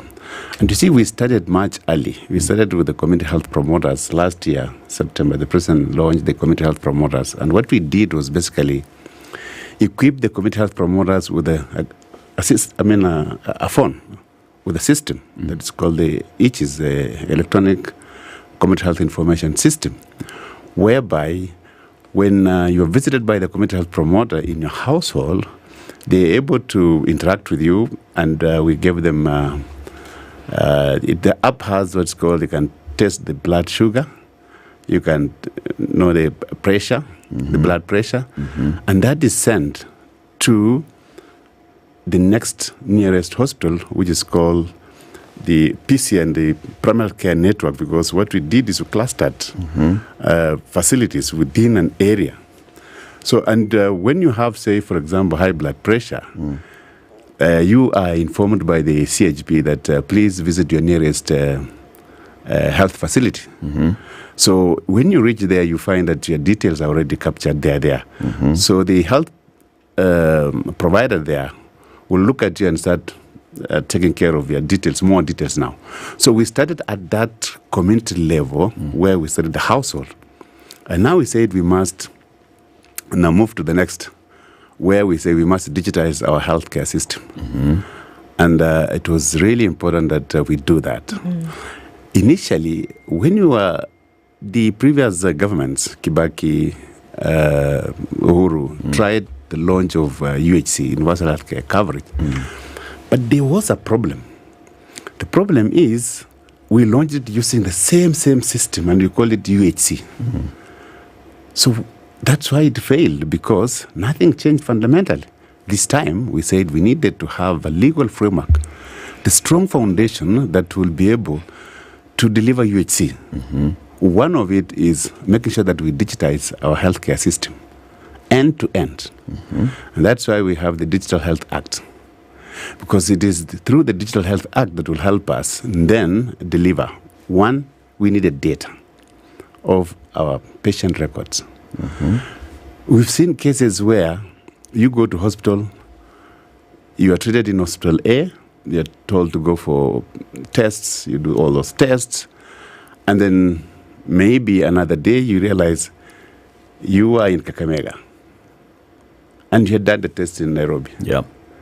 So all your data is in that facility, in that hospital. When you're in Kakamega, you go and start afresh.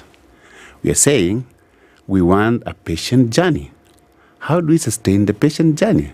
We must have the patient records, which is called a client registry, meaning that we have a big database or a system that is able to have the registries for the patient, a registry for the healthcare provider, a registry for the facilities, so that all these are able to integrate. You're able to see a patient when you're in Kakamega and see where the record of this patient, where was that patient, what was the treatment, what was the earlier treatment, and what is the current situation. So it helps the doctor using your history to really treat you well.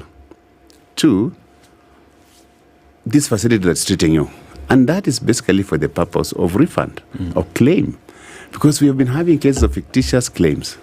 What kind of facility is this? All right, when you register a hospital, what kind of hospital is this? You must describe your services. We must know what services do you offer.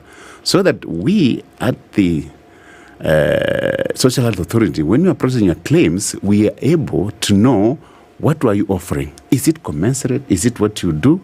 So that there is no fictitious claims. That's why we have the facility register. We must know. The doctor who is treating you as well. Is this doctor licensed? because we want the competent authority, which is the Kenya Medical and Dentist Practitioners Council, who are mandated to regulate the profession. So are you the one treating? So all these things have to be captured. How do you do this? It's only through digitization. So it is important to digitize. And that's why one of those laws that were enacted was the Digital Health Act. The other one was the Primary Health Care Act. Healthcare Act. Now this one, we factored in the issue of the primary health care because we were shifting from curative now to preventive, promotive. We wanted to take that because it's better to prevent than to cure. So to shift that, we had to pass a law. And that's the Primary Health Care Act. And therefore, it takes the people to the law facility. Eric, you know, a problem with our system or our healthcare system is we have forgotten this principle of referral. Because you wake up and you want to go to the top-notch hospital on small ailments. Yet you are supposed to go to your nearest healthcare facility. And that's why we categorize the healthcare systems facilities in terms of levels. What level is this? And what happens to that level? So that gradually you move on, depending with how the progress of your disease and the specialization or the requirements that you're supposed to get for you to be treated better. So all this is what we want to do, and that's why we had this act that you must and then go to your primary care network where you are mapped within that area. You wake up, you have got a headache, you're not feeling well, pains, you go to that primary health care. You walk there, all right? And then you come back. Maybe you're given painkillers, you're checked, simple tests are done, you go back home. But if it persists, then even then the records will start being captured. So by the time you reach our national referral hospital, all your history is known. So that act was put there. The other one, which is very key, is how do we finance our healthcare system? The financing model. We needed to look at it. Of course, we had the NHIF Act. And we realized the NHIF Act did not really help us a lot in terms of trying to come up with an equity. How do we distribute? How do we fund our healthcare? Those who are employed, the maximum you could pay was 1,700. So it was not equitable. If you do the costing there in terms of percentage contribution, you realize that even those who are low-income earners and they are paying their 500 based on their income, you can see they are paying more in terms of percentage. So we came up with our funding model through the Social Health Insurance Act that we have 2.75% as what you are required to contribute as your social insurance. Why this? You know, people ask 2.75%. Yes, because we needed funding. And we need a national social health insurance where we say those who are healthy will have to contribute and pay for the ones who are sick. Those who are young will have to contribute and pay for those who are old, because as you age, definitely you're prone to need more. Yes, you need more care. And those who have more income should also contribute, so that by the percentage share, you contribute, all of you contribute that percentage share. So it's equal. Equity is what we are looking at. So in that, we realized that we needed to have a pool, because this insurance, we pull the risk together. We all contribute and put it there. So once our pool is there, then what are the benefits that you need to get? So, and that's why we started giving the benefits. And as we were designing the benefit package, we looked at what is currently being offered, because you could not go below what the citizens are getting based on the insurance fund that we have. So we said that be the basis, and then looked at how then we need to increase this. That's why when you go inside the benefit packages, the dialysis, for example, now is different.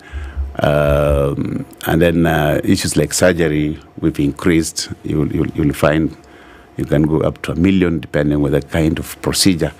So that's where we started. Okay. And basically, so the key thing that's happening today then is what? When you go to hospital, we expect you now to have registered. That's the first thing, to have registered. So registered to what? Registered to social health insurance. Okay. Authority. So is it registered to the social health authority or to the social health insurance? You register for social health insurance within, which is managed by the social health authority. Okay. So the authority that is managing the registration is social health authority. Okay. Piers, can I take you a few steps back, please? Yes. The digitization of all of this makes sense, and I think it's clear that it's important to have a healthcare system where everybody's in the system so that you don't have to go back and take history and things like that. That makes sense, and I would expect that any healthcare system in a country worth its salt would follow that kind of model. But you already had something like that in NHIF. So the question was that could you then have taken the database that you had on the NHIF? Because if you'd go and clock in your information would be there as somebody who was a practicing user of NHIF. So would there have been an issue to basically move the database from NHIF as it was to SHIF, SHIF now, so that you then removed the element of people having to go and register again? And then what you do over time is that you add new members. Would that have been a possibility? Yes, we thought of it, and we realized that we had the option of moving, which actually it has happened. I'll tell you, the Act requires that every Kenyan above the age of 18 registers. So we made that registration to be mandatory. You're supposed to register.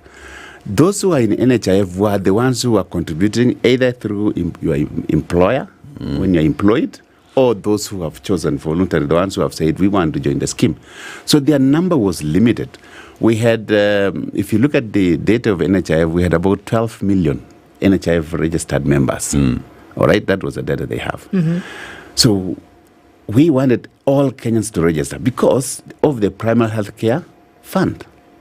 You see, the primary healthcare fund, which is funded by the Exchequer, everybody who is registered is entitled. That means if you go to a level 2, level 3, you should be treated and you go back home because that has been funded by the Exchequer. You could not do that with NHIF data because we needed now data of everybody who has been registered. Everybody. Everybody. So, and that's why we are saying we want to take you to your primary healthcare network, and then you get your free care there, all right? And then progressively, if your disease becomes complicated, then you move to the level 4, which is basically your social health insurance, the shift now, right? That's when it sets in. So 1, 2, 3. Another thing I want to add. Yes, 1, 2, 3 it's tax funded. It is tax funded. Okay. But the critical thing is you must register. Why must I register? Let me tell you why you must register for you to enjoy the 1, 2, 3 level 3 treatment free. Because Piers, you're a Kenyan. I'm registered as a Kenyan citizen. Yes. I have an ID, right? Yes. Because I have an ID and because for level 1, 2, 3, I don't need to pay anything. I just need to walk in, walk out. Why must I register? Let me say this. What I'm asking is, don't you think this is creating barriers to access to healthcare? That registration process, you register and then that database is kept here, and yet I'm a citizen. I'm in this country. The government knows I'm here. If I put my ID, because that's the first thing that the star 147 hash asks me to do, put my ID, it already recognizes me. In fact, we are together. So why do I need to do that? Why have you put your ID there, 1*147 hash? I'm assuming it's because it's reading with the registry of persons. Correct. So you already know me. We know you. Now we want to take you to the healthcare system, ecosystem. We know you. But you're saying we were pulling you from the National Registration Bureau to now take you to the healthcare ecosystem. So that what happens there on your healthcare ecosystem, it is between you and the doctor. Okay. So that's the reason why we're saying, yes, we do know you are Kenyan. We want you to register because we want to take you to the healthcare ecosystem where now you'll be interacting with I've said, the human, the health workers and the facilities and the claim, all right? And also for the government to have data, records for planning, because we can't know how to plan for the Kenyan healthcare if we do not know that how many people are there at level 2, 3, how much do we need to cater for? So you can see what we're doing currently is just saying, okay, make a provision for the budget. We need to say, we have this number of Kenyans there in this area. We want to support those facilities through capitation. When you visit those facilities, that's when you know that these are the number of patients that who usually visit this, and therefore we capitate you based on that. Okay. So the question here is, I think you said it, that if one has not registered, that they will not be able to access healthcare. But you have a database which exists already of folks who've been accessing healthcare for the past decade, if not more. But you're precluding them from accessing this healthcare, and you know they exist already if they have not re-registered on this new system. Am I right? You're wrong.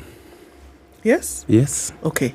Now let me explain Which to is you. unfortunate, Yes. because you have my information, but you want me to register on a new system, which is taking time. I don't know what number you are on now, but last week the numbers were pretty dismal. But maybe you can share that with us in terms of who's registered so far and where we are. But that means that today, October 1st, if you're not registered on this new system, regardless of whether you're registered on NHIF, you will not access medical care. Now let me say this. When we designed the law, initially we wanted to have all Kenyans register fresh. We did not tell you shall be excluded because you're in NHIF. We said, can we start with all Kenyans registering? And that's what we are doing, by the way. So we continued telling Kenyans register.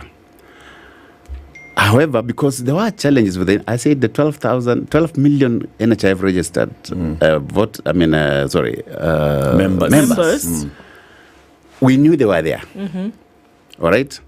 So we said we have our own loyal members of NHIF. All right? And therefore, we need not to disturb them to tell them register again. So what we did is we sent them messages thanking them for being loyal members of NHIF and informing them that come 1st of October, you will receive your health care through Social Health Authority, because that's now the new authority that's delivering health care for those members who are NHIF. So what we did is we cleaned up that data of NHIF. What did we do in terms of cleaning? Because our single source of truth is the NRB data. So we compared it with NRB data. And guess what we got?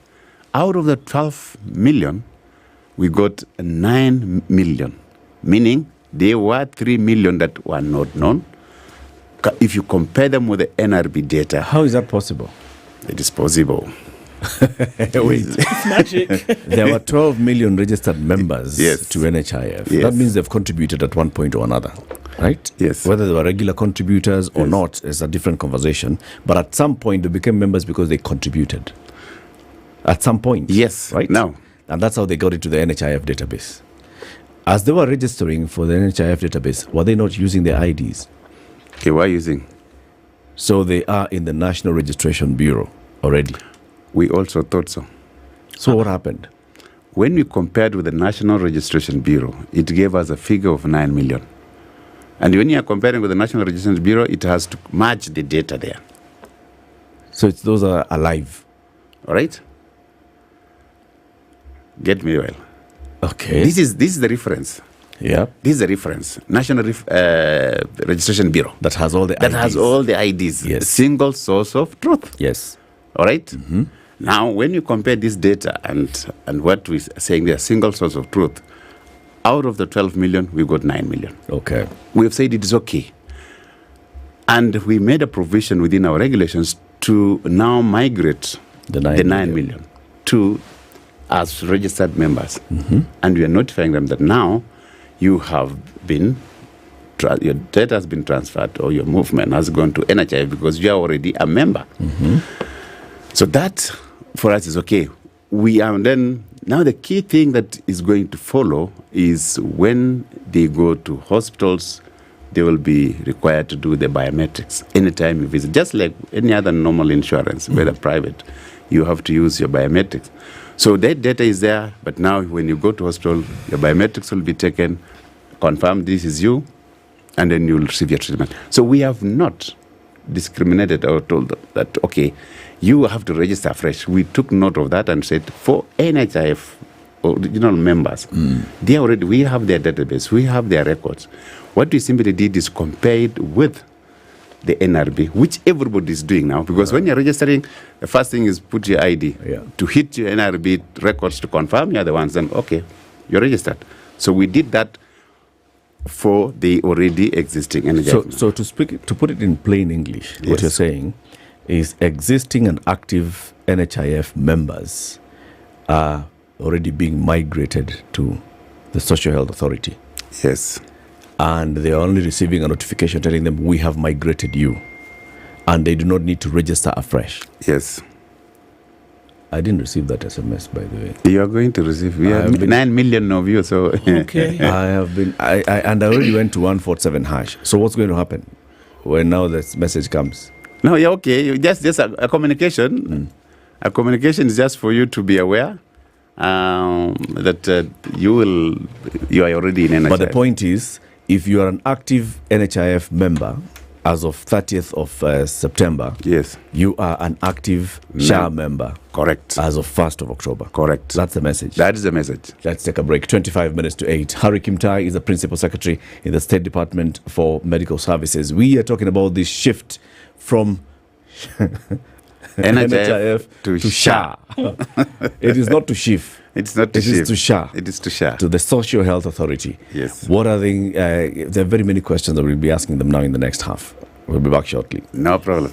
This is the Situation Room. The only way to start your Save money on your rising electricity bill with StarTime Solar Home Solution. We offer a complete home and commercial energy saving system that includes solar panels with 15-year warranty, lithium battery with 10 years warranty, and an inverter with 5 years warranty. StarTime Solar Home Solution is efficient, reliable, and safe to power essential appliances, complete home lighting, refrigerators, air conditioners, washing machines, microwaves, iron box, instant shower, and entertainment devices, television, computers, Wi-Fi, and so much more. Say yes to reduced electricity bills and call us today on 0719 077 777 and get started on your green energy journey today. StarTime Solar. Power your life. Seal the deal every day with the all-in-one plan from Safaricom. Get data, minutes, and SMS all-in-one on-the-go monthly bundle plan from Safaricom. Tune into the Situation Room every Monday to Friday as we unpack the all-in-one monthly plan from Safaricom. Safaricom is for you. The weather with SpiceFM. Cloudy conditions in Nairobi, 16 degrees. We'll see highs of 24 and highs of 23 and a cloudy. In Nakuru at 14, 15 and cloudy in Nyeri with highs of 24, while at 14 it'll be sunny in Eldoret, going to highs of 21. Sunny at 24 in Mombasa with highs of 30 and highs of 30 in a sunny Malindi, currently at 26. It's 19 and sunny in Kisumu, going to highs of 29, while at 17 Kakamega is sunny, going to highs of 28. Cloudy at 19 in Kampala with highs of 29, and we'll see highs of 30 in a sunny Dar es Salaam at 23. It's 3 degrees, slightly warmer in Johannesburg, going to highs of 20, while at 27 Mogadishu is sunny with highs of 31. 15 and sunny in Addis Ababa with highs of 22, while at 25 it's partly cloudy in Lagos with highs of 31, and at 24 it's cloudy in Kinshasa with highs of 32. September, endelea kufurahia na StarTimes. Renew your subscription today on the basic bouquet for 750 shillings for aerial decoders. Enjoy lots of fun and adventures on our kiddie channels. Let your favorite stars make your heart flutter on our world-class telenovelas. Renew your subscription on the smart bouquet for 1,199 shillings for satellite decoders for unmissable football action on the Carabao Cup, Saudi League, La Liga, and the Bundesliga. Music, movies, documentaries, and lifestyle channels. Download StarTimes on app today on Google Play Store or the Apple Store to never miss a moment of your favorite shows. StarTimes. Enjoy digital life. All right, so into traffic hour now, and let's take a look at what's happening on these streets. As you get into the city coming in from Limuru Road, it's going to be busy going through towards Muthaiga. and then heading out towards Muthaiga Square there. So it's going to look, a little bit crazy. On James Gishuru, traffic is now building up, coming in from Zima Springs in Lavington, out towards passing Gitanga Road as well, coming in via Gong Road and the Kingara Road there. So that is all one big mess, and traffic is moving very slowly. On Gong Road, we also have some traffic that comes in from Naivasha Road, touching on Gong Road, and then trying to make its way into the city. So that's really slow, not just a little, it's really slow this morning. Kibera Drive also slow as well. Langata Road has packed up quite some from the Uhuru interchange, and there's some traffic coming off of Magadi Road as well. It's going to slow things down considerably. We are in traffic hour, like I said. Let's see how it all pans out this morning. SpiceFM KE on X, hashtag the Situation Room. Mature, intelligent talk every morning. Spice up yourself.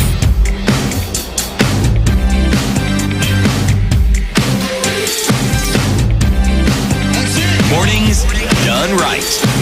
94.4 Spice FM, Nairobi. So for you to enroll to the new Social Health Authority, you need to go to your USSD code *147#. It's not free, isn't it? It is free. Is it? Registration. Yeah, it's free. It's free. Okay. But for you to dial *143#, you need to have some airtime on your phone. But now you don't just go there with zero. So make sure that you have airtime on your phone. And how you get that? Safaricom all-in-one package says, okay, if you take whatever package, let's say 1,000 shillings, you have X number of data, X number of minutes to call, X number of SMSs, and that's where *147# will come in. And also you have free WhatsApp. Yes. Okay? That's a Safaricom all-in-one package. It'll help you because you need to register to the Social Health Authority. *147#. Our guest is PS Harry Kimtai.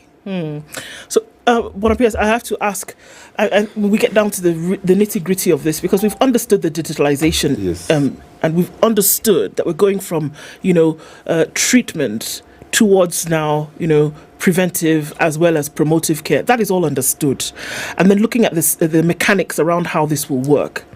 But then when we get to the nitty-gritty of it, the question that Kenyans are asking today, okay, well, it's partially answered because you were clear that if you've not registered on SHA, with SHA, you will not be able to access medical care. You've also talked about the fact that, okay, from the numbers that you get from NRB, we're looking at 9 million people who have been, what you say, members of NHIF and are going to move on. But there are many more who would essentially get onto this new system. I would imagine that today, yesterday, last week, that the system is inundated with requests to then be able to get on. And at some point yesterday, we know that even getting onto the system has been hard. I'm going to just list a number of issues already that are being faced. There are people who are above the age of 70 who, when they're trying to log onto the system, are asked certain questions and they cannot be found. So then they're asked to wait a couple of days before something else can happen for them. There are people who have tried to access the code and are not able to. One would understand that traffic is high and that everybody's trying to get on at the same time. How can we be assured that people who've been trying to register within their rights, paid up members, for example, are trying to register, can actually get in with the mechanic issues that you're obviously having right now in terms of getting everybody on board? How then does that affect the treatment or the medical care that we can offer to Kenyans if they've not been able to get onto the system, which you demand them to be on in order to treat them? We are saying that the 9 million members are already registered. That means you walk in, you will have your records there, you will be treated. You will not go through the rigorous of, again, registering. All right? We have the other 2 million now, more, who have registered on their own. Are fresh. Okay. Those ones, they go in there, they don't have a problem. We are saying today, now, because of fast, we've said we are going to use digital system. When you go there, you will be, we have what's called if you had challenges, for example, the 70-year-old, we have the community health promoters whom we know that they visit the households. They are out there helping those to register what's called assisted registration. We shall station them also within our facilities so that when they come, they are helped, they are assisted, they are registered. And they're put in the system immediately. So for those who are in level 2, level 3, they will continue getting their treatment and go back home. For those now who will be in level 4, level 5, and 6 even, you will then have to show or prove the system in itself will just get to know that you are a fully paid up member. If you are not, then you will have to pay for your membership, for your social health insurance, all right? Which is shift now. Please differentiate. Okay. And because this is for now, level 4? level 4, level 5, level 6. Okay. Because now you walk into that facility where it demands that you have to have paid your insurance. Okay. So when you walk into the facility, what you're paying for is your membership and not your treatment. Is your premiums. You use the word premium. Okay, you're paying your premiums. Oh, I like to look at things in a practical manner so that they can be understood. All right. Okay. Ndu walks into level 4 facility in Nairobi. Mamaruse. Today on Kangundo Road. Yes. Today. Yeah. Right? I am obviously not there for a headache, fever. I am there for something else. It has already been established that what is 456? What are we doing? What are we treating here? I don't know. It's not a headache. It's not stitches. You've been referred from a dispensary. I've been referred from a dispensary. Where you require now maybe to go for further scans. Yes. Okay. So I need to come and get an MRI. Yes. And I go to a level 456 today. Yes. I walk into this level 456 and they tell me, sorry, Dada, you are not on the system. But I need that thing because I am sick and I cannot go back. They've told me, you go get this cancer, we can find out what's happening, we can treat you. What you're saying, Bona PS, is that the premiums, if I pay my premiums, depending on where I am, I will be treated that day in that hospital? Or are you saying that I pay my premiums and on that day as well, I pay for my scan and whatever treatment that they need to give me before it's as you're getting processed? As I'm getting processed. Which one? You pay and you get your treatment because you're paying to your premiums. So am I paying my premiums you're paying or your am I premiums. paying for my treatment? You're paying for your premiums, which enables you or entitles you to benefit from that service. Okay. So basically what you're saying is as soon as you register, then you are immediately eligible for all services. That is the thing. That's eligibility criteria. The only eligibility criteria for... As soon as you register. Yes. And you need to pay just the first premium. Yes. If I went to the hospital today and I paid the first premium, which is the first month. Yes. That's it. I get the service. You get the service. Then I continue paying per month, etc., and I'm okay. Yes. Okay. Now, is that the situation today, October 1st, around the country? We have assured Kenyans that if you have registered and you go to the hospital and you are paid a member for level 4, 5, 6, and you visited the facility, even if you have not paid earlier, but you reach the facility, you realize you had not paid.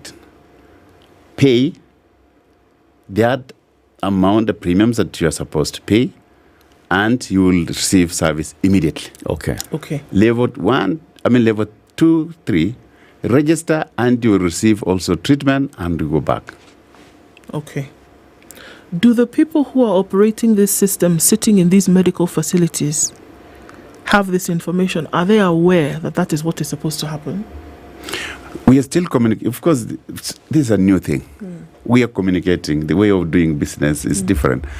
It's people are learning new things. So we are communicating to them. We are telling them, look, this is how you need now to treat patients. And that we are saying, what's going to happen? What's going to change? Is the way we now look at the patients who are paid up members. So you should not say, you paid yesterday, so wait for, before you 3 months. You have to wait for 60 days. Yes. All right? So that is now a thing of the past.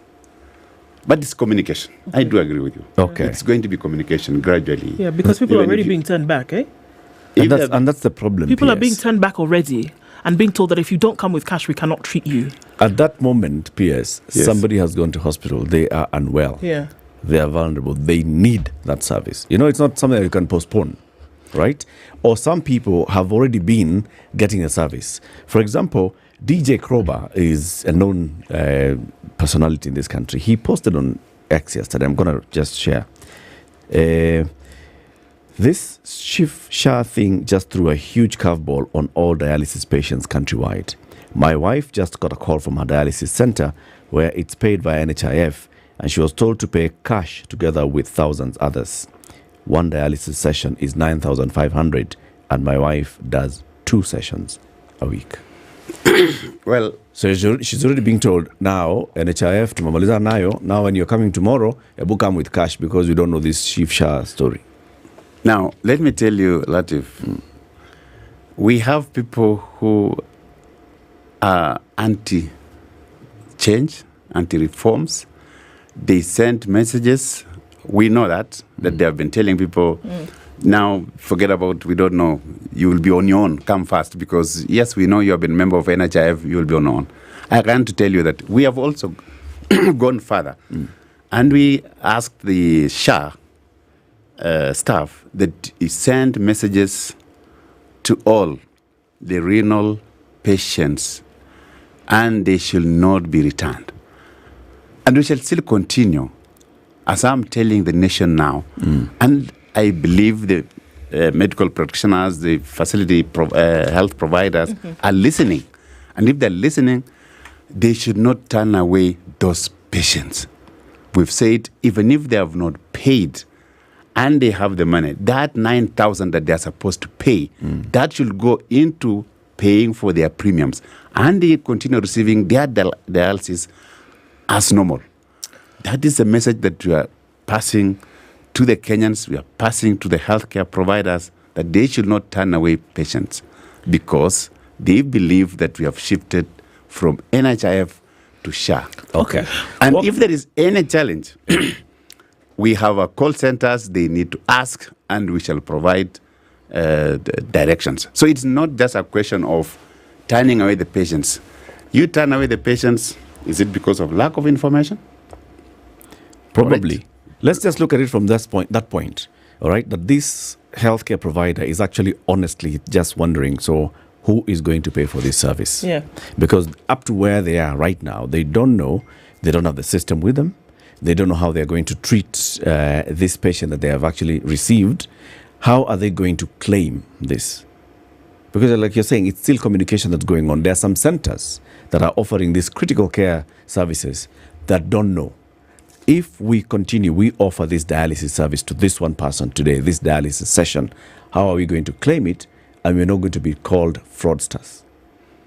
Okay, they say that come with your 9,000. Yes. They say so, isn't it? Yes, come with 9,500. They expect them to pay cash. Yes. Yes. We are saying register and pay your 9,000 that you are going to receive the treatment, and that will become part of your premium. So what we want is not to pay cash separate. We want that to go into your insurance premiums. Okay, sorry. Here's the problem. Yeah. Sorry, Ndu. No, go ahead. If I go to this dialysis center, right, and I pay 9,500 to SHIF, I am not paying the center. Yes. Right? But the center is one that's offering the services. But the center will claim. And the center doesn't know now how I'm going to deal with these claims, because at this point, their challenge is they don't know the integration, the migration process. They know the system that they've been operating on with NHIF. This is how we treat, and this is how we make our claim. They don't know how they'll be doing the claims for SHA and SHIF. So at this particular point, this patient needs dialysis. She needs 2 dialysis a week. Yes. She can't miss one. So the fear is the facility. Yes, the information. The facility. We have all those facilities that were registered or accredited with to NHIF. We've communicated to them. They have the message, they have the information, because they were contracted with NHIF. They still have contractual obligations. We've sent them also new forms now to be to contract. We want to contract their services under SHA. So we've given them all the details, how to register.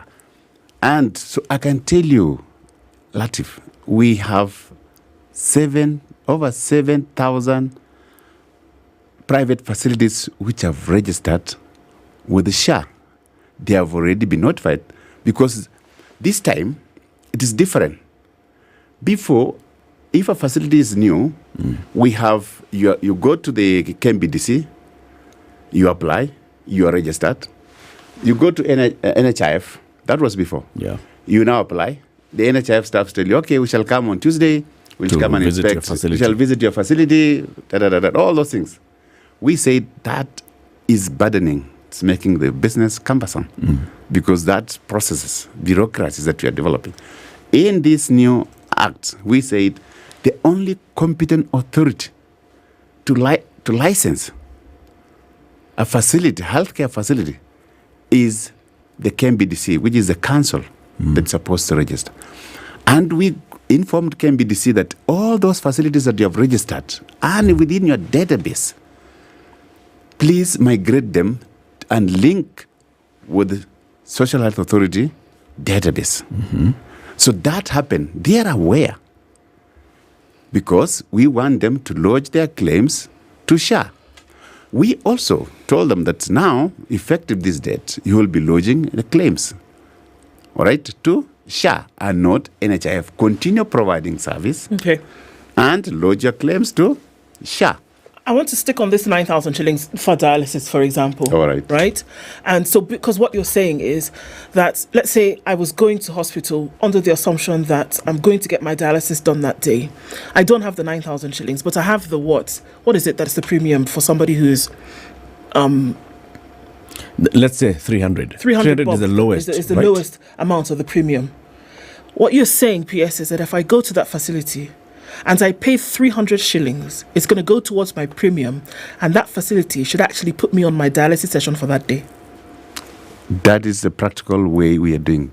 That is what is going to happen. Yes. When will all of these facilities get this information about what is supposed to happen? Because the reality on the ground is that they will, PS, today. They will turn people away who've come to get treatment and they think that they can pay just a month's premium or one-time premium and get treatment.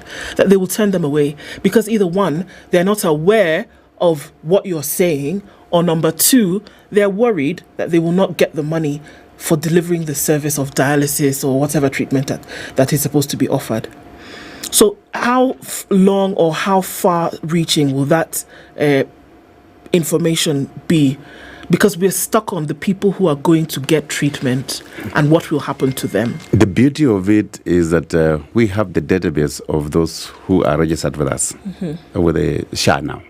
We have their database, we have their conduct, and I think they have been notified. But as I said, we shall continue communicating with them, telling them what to do. Because anybody with a new system, new way of doing things will always keep on asking, how do I go about this? Of course. It is natural. Of course. So what we need to do is continue communicating until they get used to it. They'll say, this one, it's always like this. Yeah. Or even before I get to the facility. Yeah. Even before I get to the facility, Yeah. because these things are online now. I can be in the vehicle, matatu, whatever, in my car, and I pay my 500 bob. Before I get there. Before I get to the facility.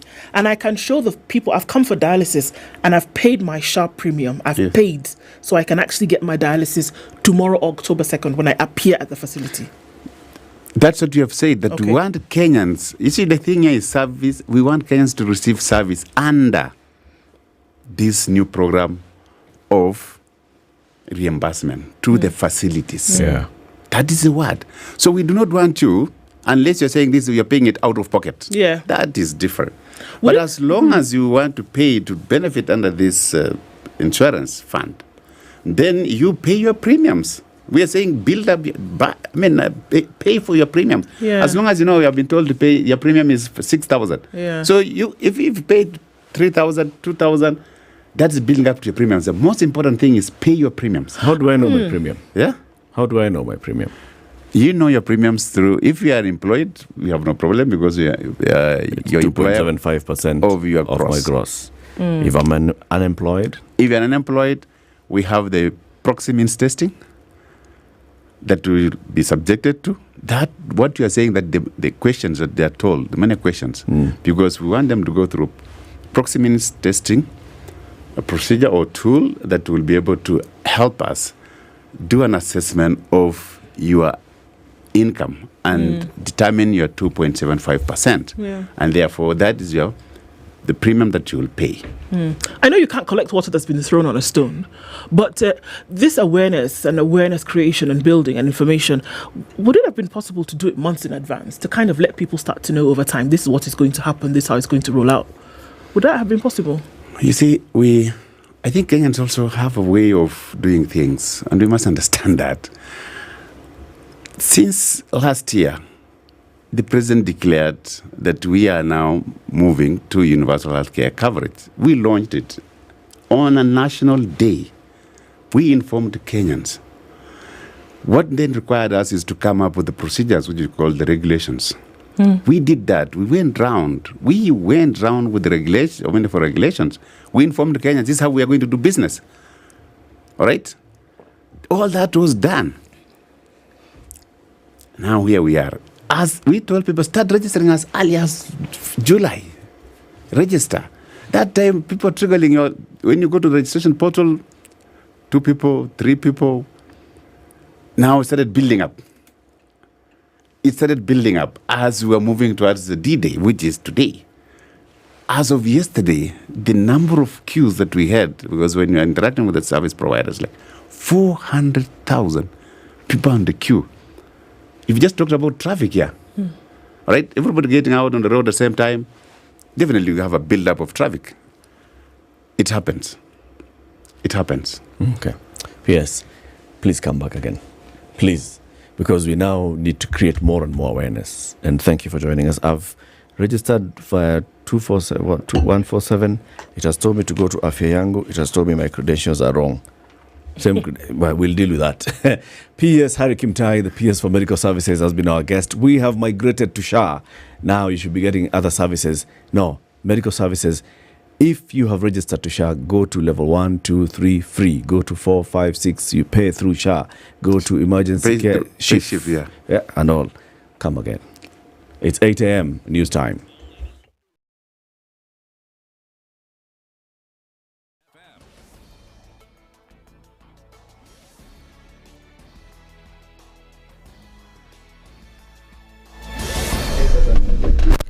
Good morning, this is the News Wire. I'm Leah Ubaga. Health PS Harry Kimtai says the Social Health Authority, our healthcare system, will be digitized, increasing access to medical services. Speaking on SpiceFM Situation Room, Kimtai said the system will also provide data on the medical history of a patient for better treatment. We are saying we want a patient journey.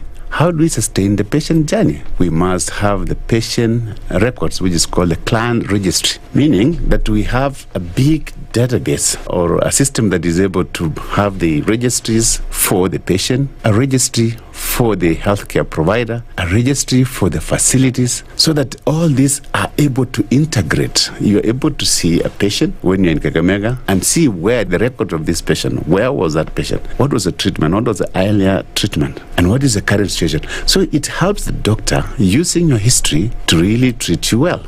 Kimtai added that it will also streamline hospitals in that there'll be no fraud during claims made by facilities. This facility that's treating you, and that is basically for the purpose of refund or claim, because we have been having cases of fictitious claims. What kind of facility is this? We must know what service do you offer, so that we at the Social Health Authority, when you are processing your claims, we are able to know what are you offering. Is it commensurate? Is it what you do? So that there is no fictitious claims. That's why we have the facility, a register. We must know the doctor who is treating you as well. Is this doctor licensed? Because we want a competent authority, which is a Kenya Medical and Dentist Practitioners Council, who are mandated to regulate the profession. So are you the one treating? So all these things have to be captured. How do you do this? It's only through digitization. When asked why it wasn't an option to move database from NHIF to SHIF instead of having people register again, this is what he had to say. The Act requires that every Kenyan above the age of 18 registers. So we made that registration to be mandatory. Those who are in NHIF were the ones who are contributing either through your employer or those who have chosen voluntarily. So their number was limited. If you look at the data of NHIF, we had about 12 million NHIF registered members. So we wanted all Kenyans to register because of the primary health care fund. You see, the primary healthcare fund, which is funded by the Exchequer, everybody who is registered is entitled. That means if you go to a level 2, level 3, you should be treated and you go back home because that has been funded by the Exchequer. You could not do that with NHIF data because we needed now data of everybody. And that's why we are saying we want to take you to your primary healthcare network, and then you get your free care there. And then progressively, if your disease becomes complicated, then you move to the level 4, which is basically your social health insurance, the shift now. That's when it sets in. Hillside and Asha Academy in Nyeri County will be reopened on Monday next week, 1 month after the fire tragedy that killed 21 students. Parents have called on the institution to as well change the school uniform apart from making other changes. Kwangu mimi ningeomba abadilishe rangi, abadilishe jina, pia uniform abadilishe. Ndio wale walishikwa na hiyo mkasa waashe kuona hiyo uniform ikipita wanasikia mstuko ama wanakubuka. Wanafunzi wenye wanafanya KIPSEA pia wao ni wengi sana katika hii shule. Na tungetaka pia wao wale wengine wakiendelea na masomo pia wao wakuje waendelee na masomo na shule tunaweza taka ifunguliwe. If the school meets the requirements by Monday, parents and teachers are expected to hold a meeting with stakeholders in the education sector on Thursday this week. We are anticipating to have a meeting with the parents so that we can inform them of the expectations of the Ministry of Education when the school is reopened, and also to pass across information to them regarding what supports the government is giving, especially to those learners that were affected by the fire. Tunaweza taka vile ile shule inaweza rudi, watoto ndio waache kutesekea nyumbani. Juu hii ni accident ya kawaida tu. Juu hata tumeshawaisikia mambo ingine kwa mashule fulani, na unasikia hiyo mashule inatengenezwa na inarundia. That's the news wire. I'm Lea Ubaga.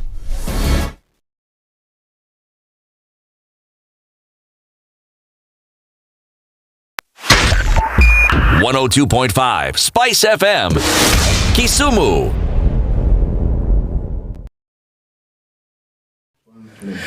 All right, what are we looking at? Traffic this morning coming in from Donholm on Savannah Road and then touching on Outer Ring. That's busy. Also, Kangunda Road, in and outbound traffic is quite a thing right about now. We're looking at traffic then coming on Jogo Road. And my goodness, all of this is quite crazy. Coming off of Buruburu Road, then heading out towards Jogo Road. That's busy as well. Landis Road going towards the Kamkunji roundabout is a mess. The Thika Superhighway, traffic coming in from Garden City. And before that, coming in from Kamiti Road, crossing over Kasarani and then out into the city, very busy as well. Traffic is also quite something on Limuru Road, Ring Road Westlands, Ring Road Kileleshwa, James Gishuru heading out towards Wayaki Way and then onto the Red Hill Link Road. Peponi Road, my goodness, everywhere you look today, you will find some traffic. Limuru Road specifically coming in from Red Hill is bumper to bumper and another bumper for good measure. Let us know what is going on where you are. We're trying to keep things moving this morning. We'll talk on SpiceFM KE on X. Hashtag The Situation Room.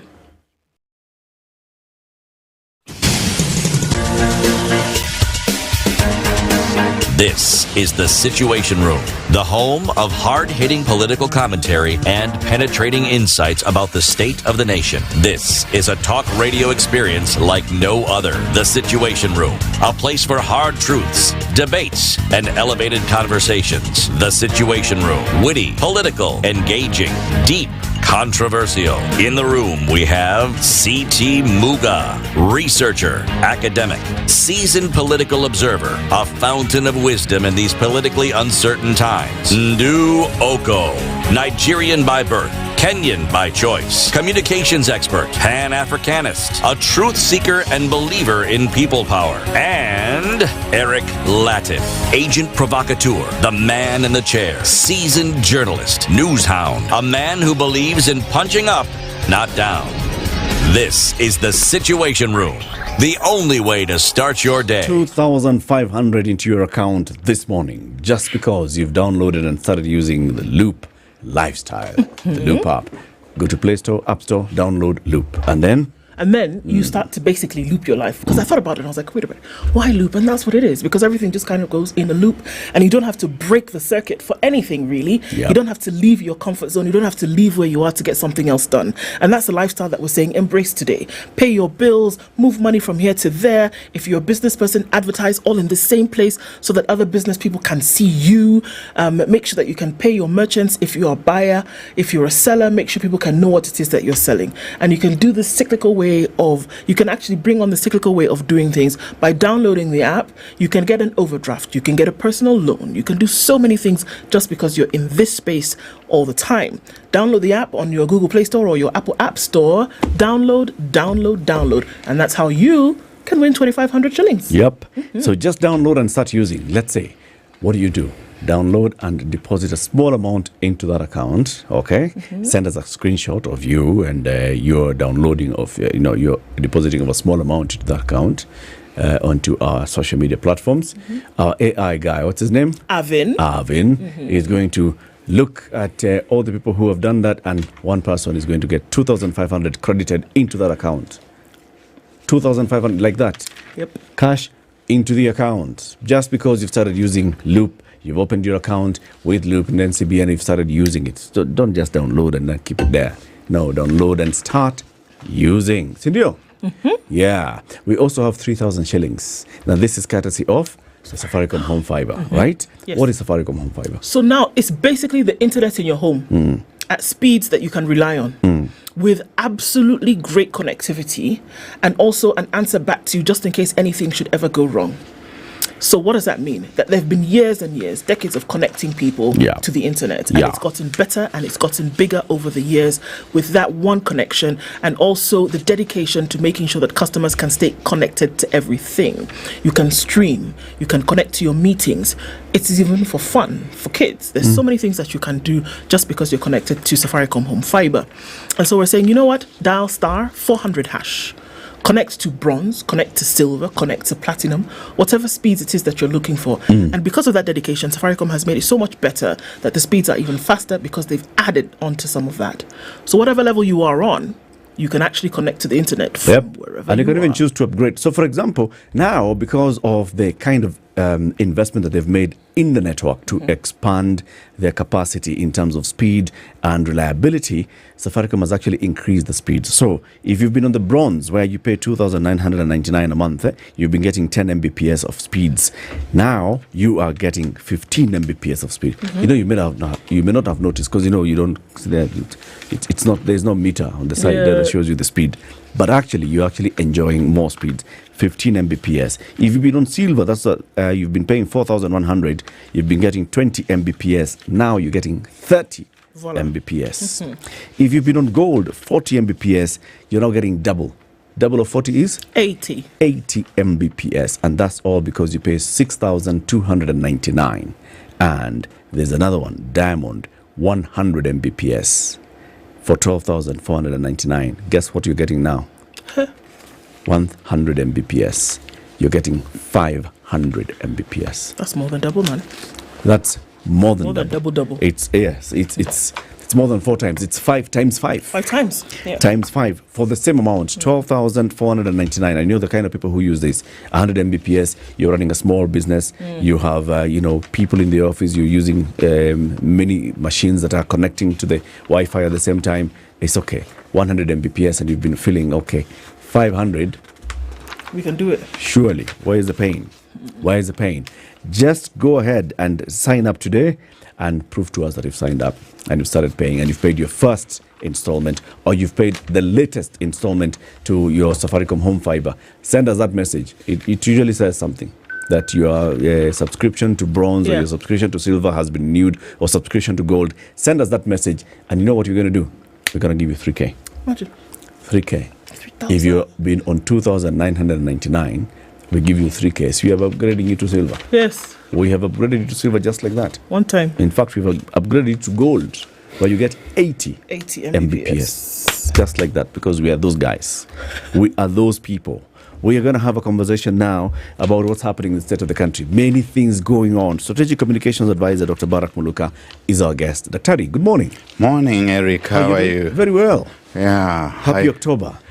Happy Oktoberfest. Yeah, I think it ends on Sunday. Tumeingia. And I hope to see you and, of course, Okoh. Yes. Yes. See us where? Oktoberfest. Where is that? Okay. In the relevant places. Okay. And I hear that you have run into money, or money has run into you. Let's say you have run into each other. Amen. What around town is that money and I have collided. Yes, in a nice way. In a nice way. That's why I'm your friend forever. So look for me before Sunday. Tutaenjoy hii kitu. Sure bet. Karibu sana. Asante sana. Mzee says hello. He's been on leave for a couple of days. I spent the whole morning agonizing on what proverb he was going to unleash this time and how to deal with it. Worry not. Yeah, but you can agonize over the proverb that Eric will give you now. He left. You saw he's not here. And he thought there's no proverb. He left us with the proverb. Oh dear. The proverb is from the Gambia. Oh dear. Today's proverb: whoever comes last drinks muddy water. Whoever comes last drinks muddy water. That is strange because the philosophy seems to be always that whoever comes last drinks the clearest, clean water. You know the notion of last in, first out.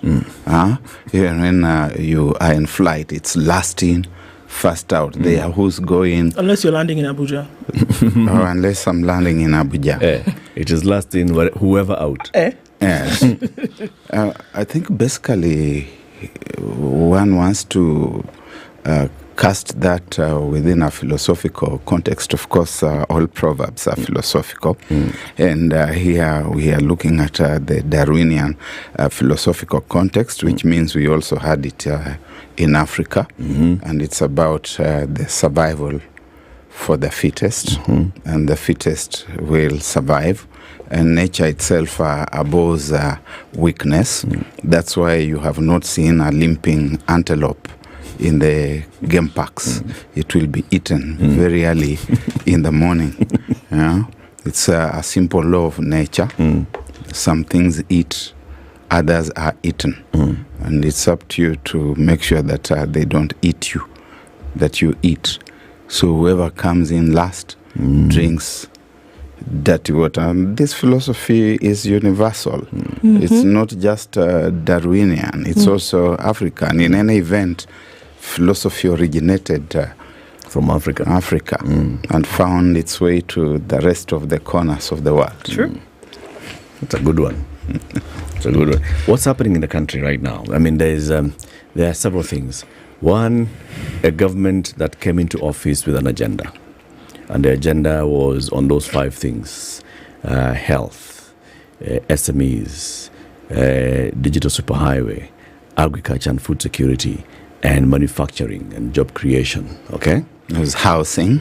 And housing, yes. And digital superhighway. There were 5. Yep. Yes. So those 5. And 2 years down the road, and people are looking at those things. Housing, where is it? Universal health coverage today, 1st of October. They say we are rolling out SHA. When it comes to the digital superhighway, we've been talking about connectivity. 10,000 kilometers of fiber optic, and setting up digital hubs in every constituency, every ward, and so on and so forth, right? They talk about manufacturing and supporting the manufacturing sector, and establishment of the county aggregation industrial parks, and so on and so forth. And then there's the politics of the day. Erica, do you think the government is on track to its promise, or has it been sidetracked by political expediency? I don't think that the Ruto government has been sidetracked. I think it is spot on its agenda. And this is where we have got to separate between the agenda and the mask. We have got to separate between the integuments and the content, such that when we look at what was peddled to Kenyans 3-4 years ago as the plan, originally the Ruto plan, which then became the UDA plan, and it went on to morph into the Kenya Kwanza plan as the alliances kept being built. You discover that the plan was the mask. But within the integuments of the mask were the real contents, the real agenda. And the agenda was about self-service.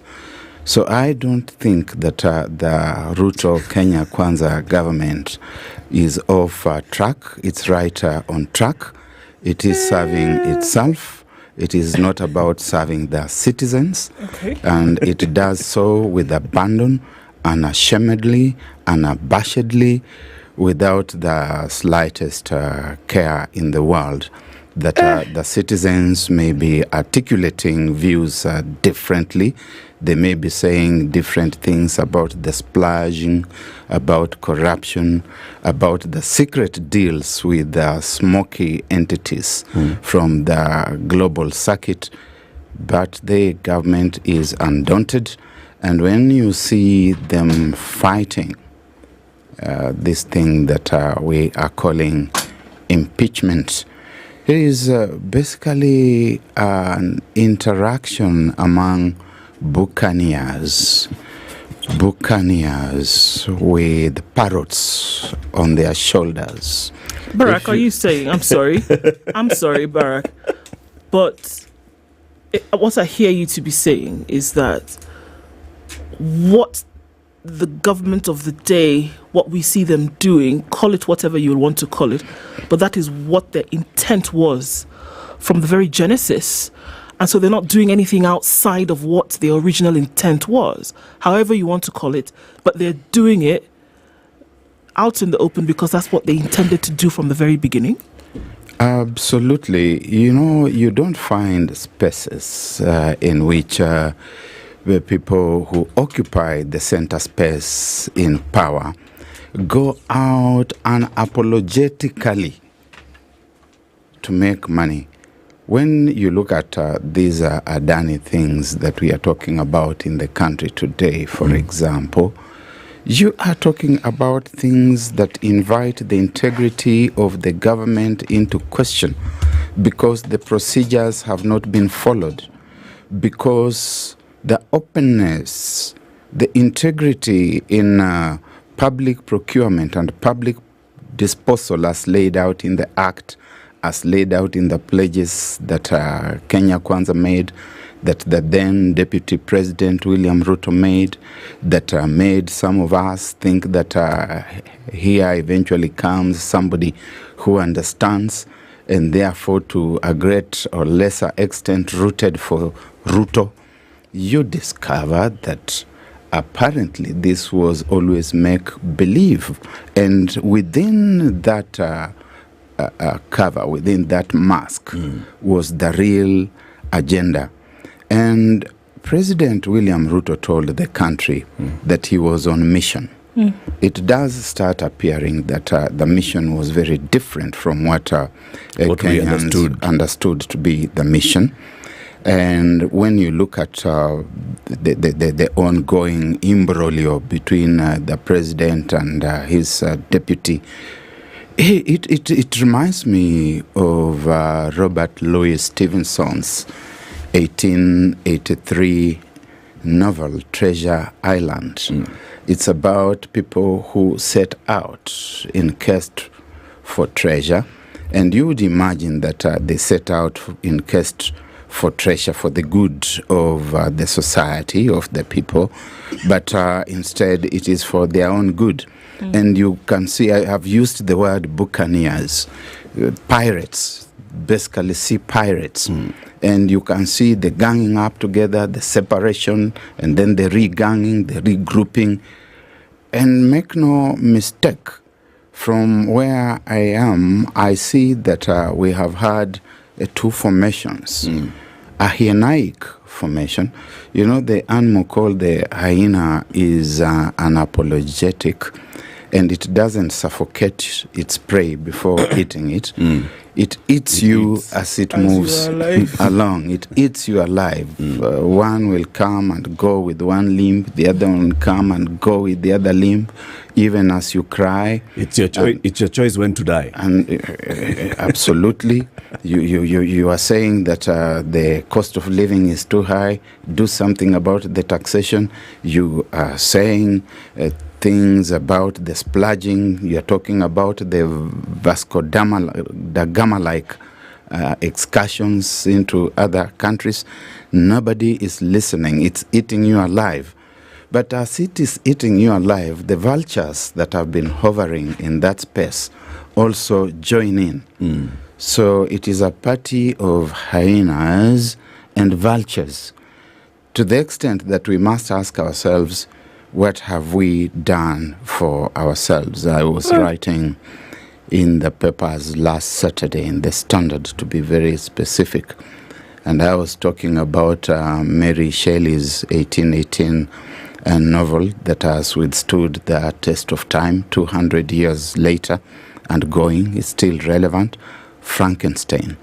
We have created a creature that's eating us, that is set to kill us, and that we regret having created that creature.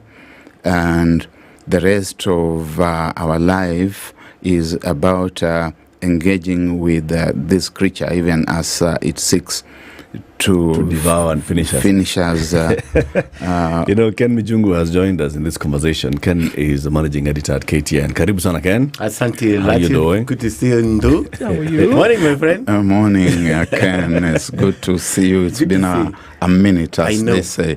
I know. Yes. Now he's the one who collided properly, nicely with money. He looks it. You can see. He looks prosperous. Can you hear what Dr. Muluka is saying? Yes. That in the campaigns, there was this creature that was wearing a mask and sold itself as this and said that this is the agenda going forward. But under the mask was the real agenda. And after coming into office, the mask is off. What you're seeing is the real agenda. And the real agenda is that one. It's a self-serving agenda. And the rest were just mask. What do you say? Indeed, it's true. And the good thing is that Tuliwa won. Oh, wow. That's a good thing. You know, sometimes, just like the Constitution, you want Kenyans to go the whole stretch and litigate the whole of this Constitution to test every aspect of it, so that at the end of the day, we get to understand it. The presidency, as it is, I think it's a good thing for Kenyans and what's happening, because at the end of the day, we will get to know the people who made realization mapema sana, like Barack, who was on the other side. But straight after that, they realized where we are and where we want to go are totally two different destinations. And he opted out.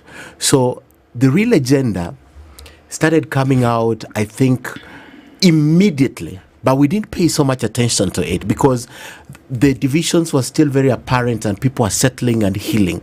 But the deputy president, for example, made his stand known right from the beginning, right from the stadium, Kasarani, yes, that it's not business as usual here. For example, Latiff, you tell me, it's been 2 years. At the presidential debate, the deputy president told Kenyans I'm worth 800 million shillings. At the presidential debate, declared his wealth publicly. Between that time and now, and yesterday he was justifying and saying some of this property were inherited from my brother. How do you improve yourself to that level that you are able to expend close to 6 billion shillings that is documented? Actually, he was worth more than 800 million. 800 million is what, Nuruddin and Kenoti and Uhuru had held back in his accounts. He was arguing that it's not like you were reporting in the media, 2 billion shillings that had been, held in the account. He was saying it's only 800 million, surely. Can't you people just do math? Really? I think I rewatched that video. Which meant that he was, if 800 million has been held back into his accounts. There was much more where that came from. Much more than that. Okay. But still, during the revetting of the CSs, everyone improved their portfolio with more than half doubled it. Some almost tripled what they had. In the same period, Kenyans' lives and economics, you can't say the same of every other Kenyan. How comes? So I agree. The mask is off. These people, do you know the most interesting thing? And I want to say this on radio. When it was apparent that Raila Odinga was crossing on the other side, someone called me and said, you know, you, I'm not Luo, but they say I'm Luo.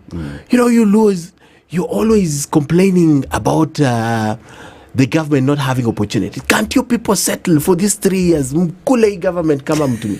You know, someone called me and said that, can you support this government's agenda for the first time so that you guys are in there and you also eat for the next 3 years? Let's think about 5 years. Someone called me and told me that. So basically, he was opening my eyes to what's happening. Nikukula. Surely. Barak, when did you notice this? For you, when did the mask fall off? They say, they ask, when did the rain start beating us, and when did I notice it? As soon as we got into the house, suddenly people were wealthy.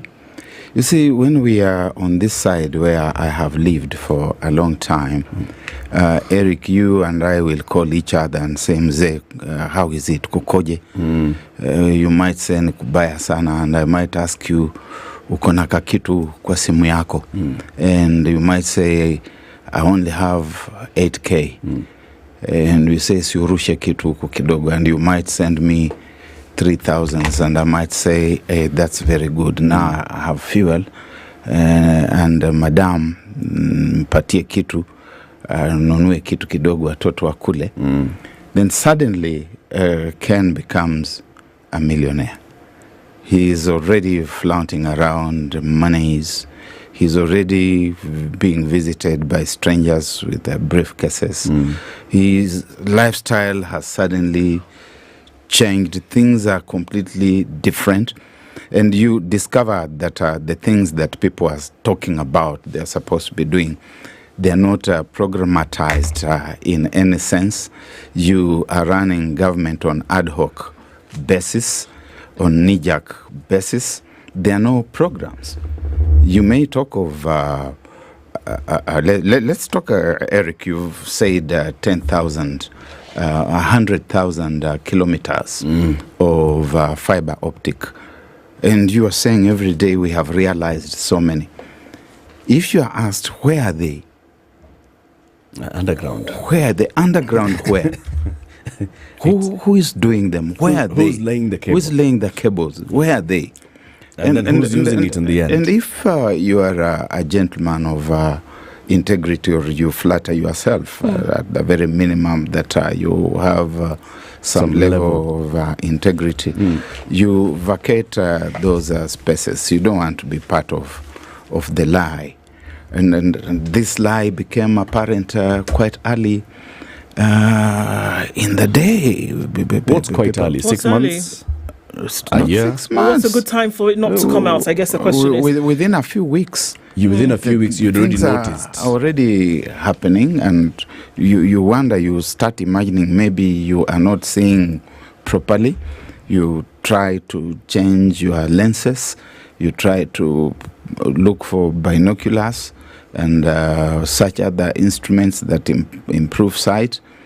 And a few months down the line, you ask to be allowed to vacate that space. For later duties. Because they say something like, if you work for a man, work for him. And work for him, and man here is man, the sociological being, so that the women do not get upset. Yeah, work for him with all your heart. But if you are going to criticize, harangue, and so on, then get away, get out of that space. And having gotten out of that space, put on all the robustness that it requires. And it's within that context, for example, that I'm completely persuaded that Mr. Rigathi Gachagua, the deputy president, is not himself genuine. I'll tell you that I I disagree with a lot of things around this impeachment of his. I'm aware that His Excellency the President himself has been whipping the MPs to sign the impeachment motion as late as last night and the wee hours of this morning, where we were in touch with members of Parliament who are being coerced to sign the impeachment motion. I find that completely against the principles of good governance in the Constitution that President Ruto purports to have an affinity with. But that said and done, I think there are lots of downswings around DP Gachagua. I have not heard him say a single word that is pro-people. It's just been about myself, my job, my 3 years, the promise the president made about me. I would have been happy to hear Mr. Gachagua saying that we were on this path and President Ruto has digressed from that path. And we have disagreed on the basis that he has digressed from the path. We have had the occasion to discuss and even to argue and even to quarrel about this digression. And based on that, I am stepping aside, I'm stepping down as Deputy President. The way Jaramogi Oginga Odinga did on the 14th of April, 1966. He stepped away and said, this is not the government we wanted to form. This is not the direction we wanted the country to go.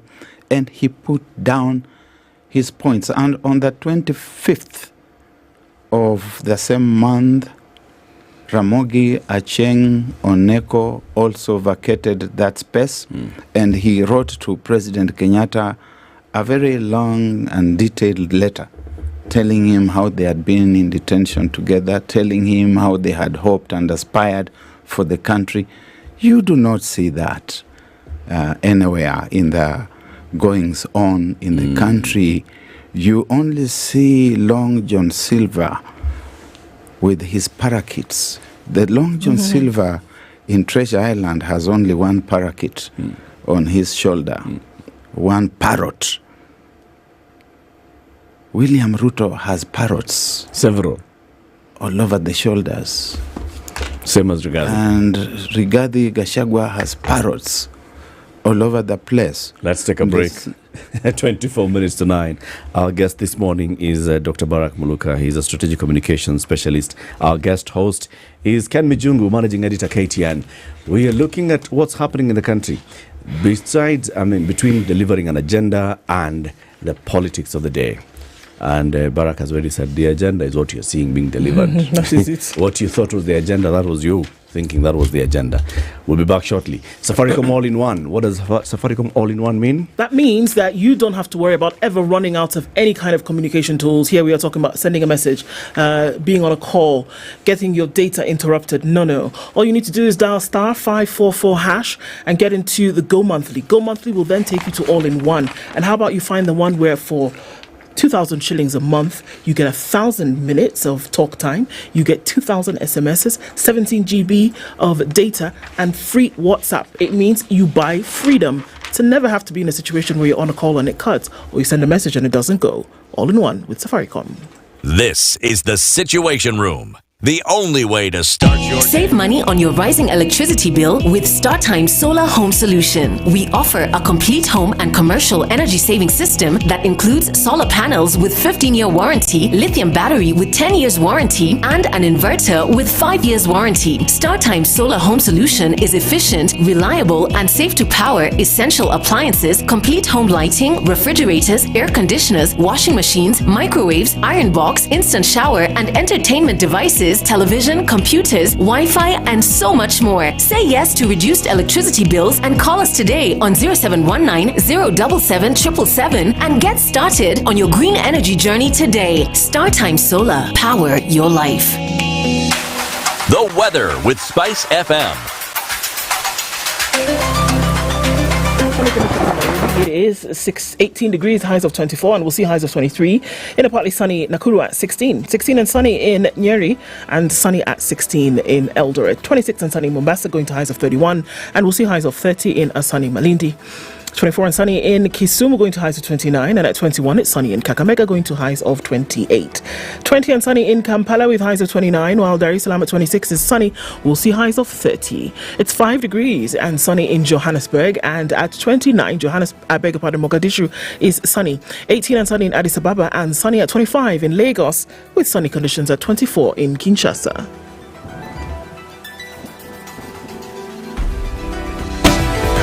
To SpiceFM, the best exclusive radio station bringing you the best mix of the best music ever.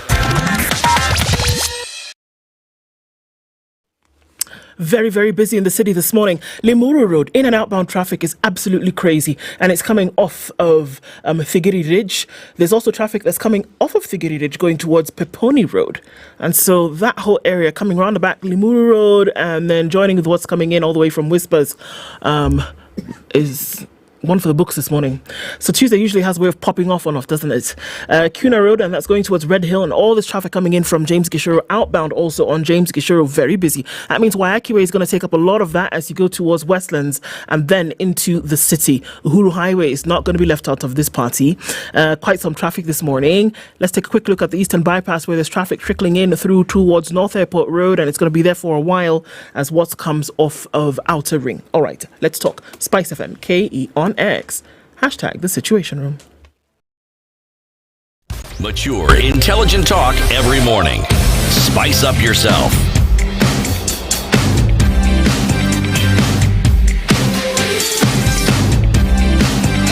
Mornings done right.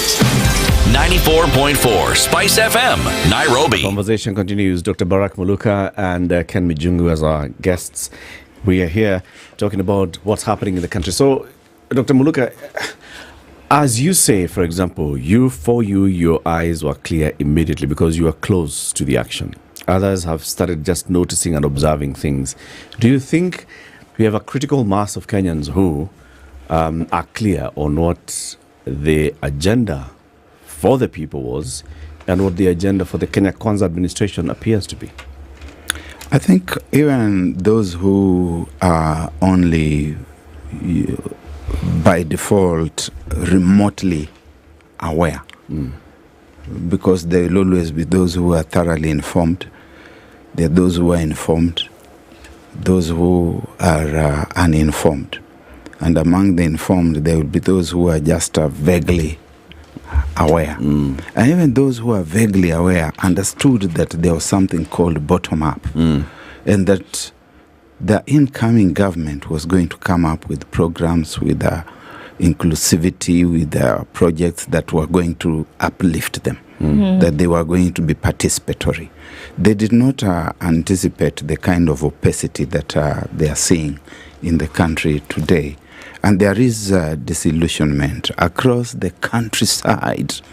If anyone is lying to President William Ruto, I don't know what kind of national state intelligence services he has today, apart from those who have immense capacity to abduct people and take them away and do whatever things they do with them. I do not know what intelligence the president is receiving, because there's disaffection among the ordinary people across the country. Away from the fact that I have recently heard, as Ken Mijungu say, I've recently heard and seen even on TV some people, including youngsters, saying, oh, sasa hii serikali ni yetu. Tuko kwa serikali. And even those ones, I think, on sponsored assignments, there is unhappiness. There's a critical mass. People are not seeing what they were promised. Instead, they are seeing a state that is predatory, a state that is extractive, a state that is acquisitive, a state that is self-serving, and a state that becomes increasingly draconian, I have been in this country for close to 70 years. I got here before President Ruto and before his deputy Rigathi Gachagua and before Musalia Mudavadi and all those other people there. They found you here. I speak with the authority of an elder. And when an elder speaks, he's allowed even to speak ex cathedra. I have not seen a government that has behaved the way the present government behaves. No way. A government, Eric, that sends people out wearing balaclavas to abduct citizens. I have never seen anything like that. The police are supposed to come to you, identify themselves, service number, name, and other accoutrements that go with that, and to tell you, Bwana you are under arrest. And if you are a gentleman, such as I flatter myself to believe that I am, they should even ask me to present myself at the nearest police station on the basis of ABCD. We have not seen anything like this. We have not seen an itinerant president who believes that his mission resides outside the country. The role of the president is to sit down and govern, to listen, to read, to think, to lead, to govern.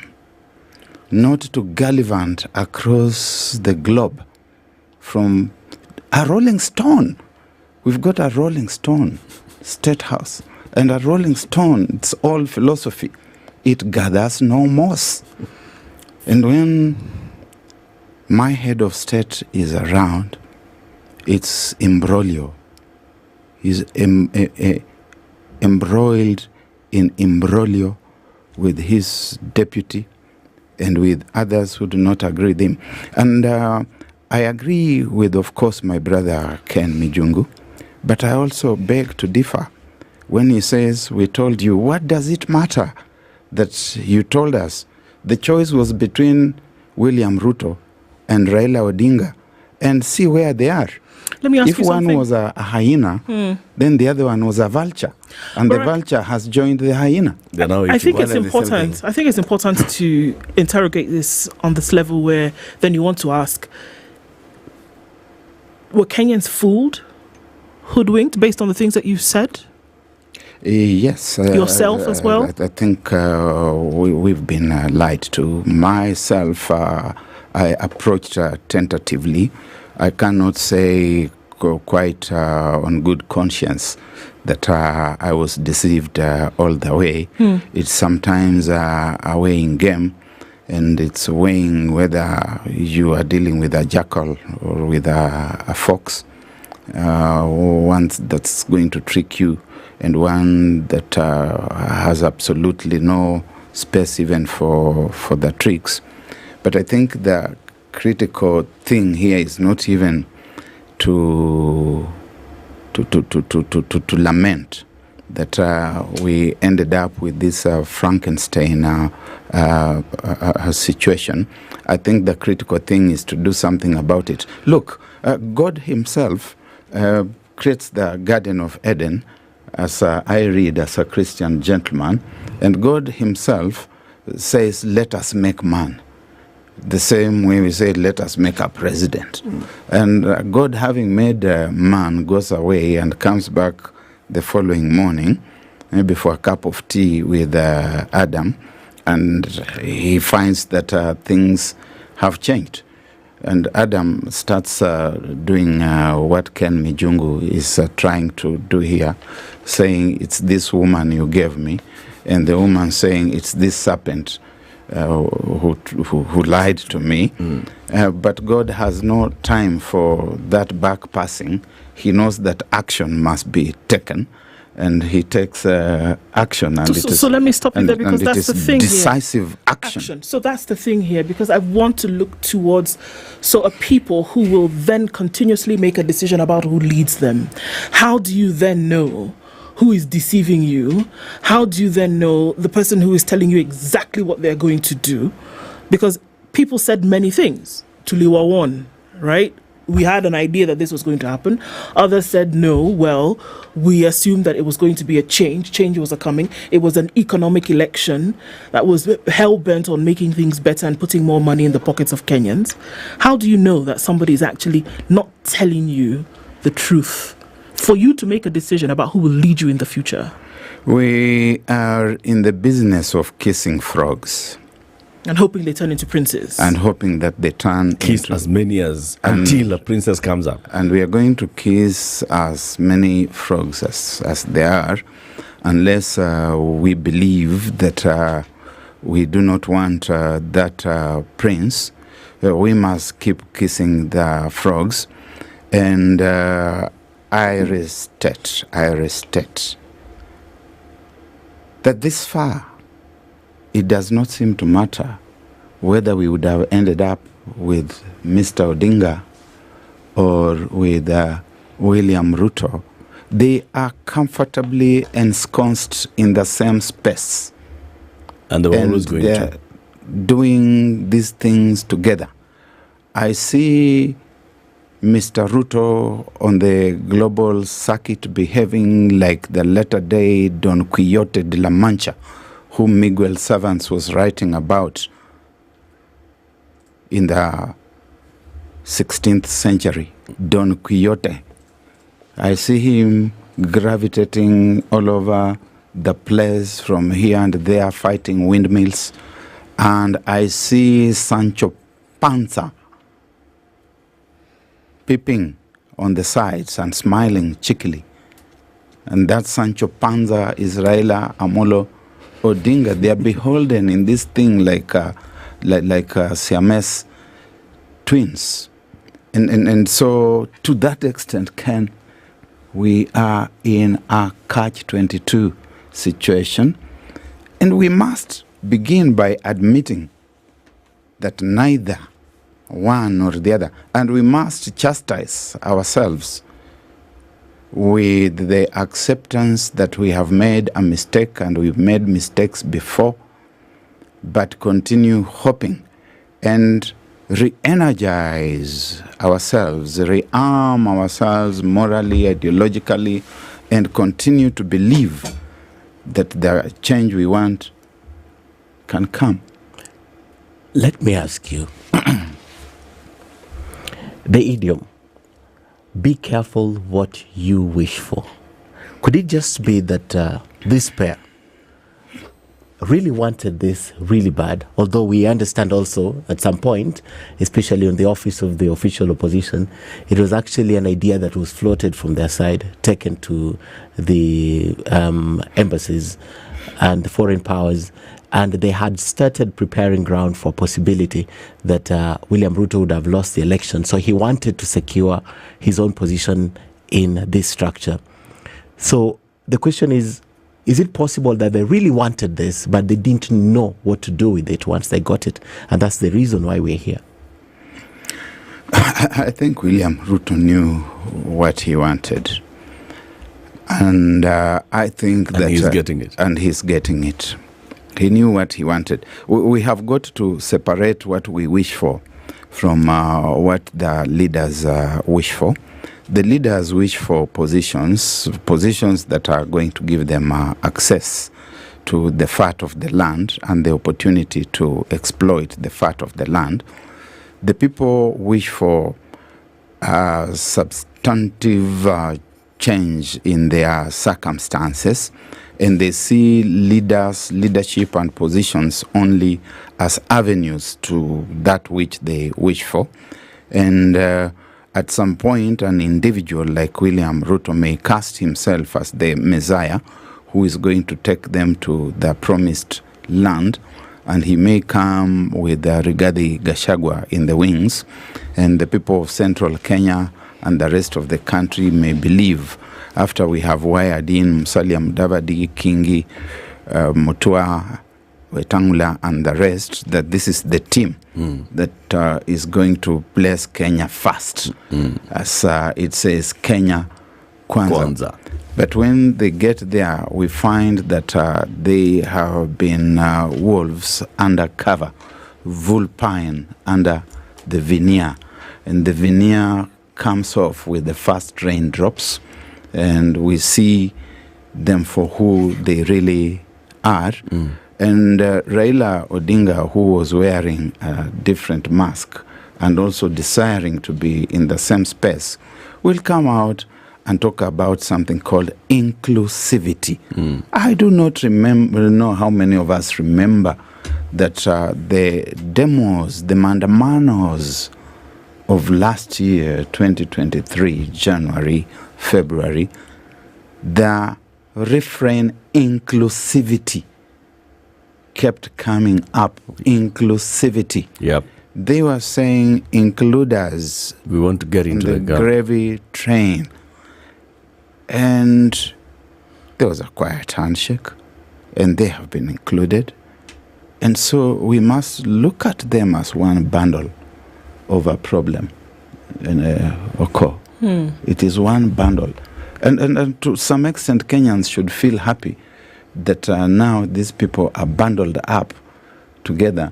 We do not need to struggle very much. George Orwell tells us at the end of Animal Farm that the animals outside that arena, outside that circle, outside the farmhouse, cast their sights from man to pig, and from pig to man, and back.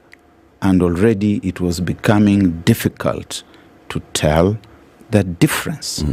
So it is good they are bundled together, bundled up together, and the animals outside the gravy train would know that they have got to get rid of that gravy train, the whole lot, and capital, and everybody who is in it. So it's time to get rid of everybody who serves in a position of leadership today, because they've shown that the interest of Kenyans and the safeguarding of livelihoods is actually not top of the agenda. Is that what you're saying? The political leadership, because there are certain leaderships that are also helping us to understand our situation better.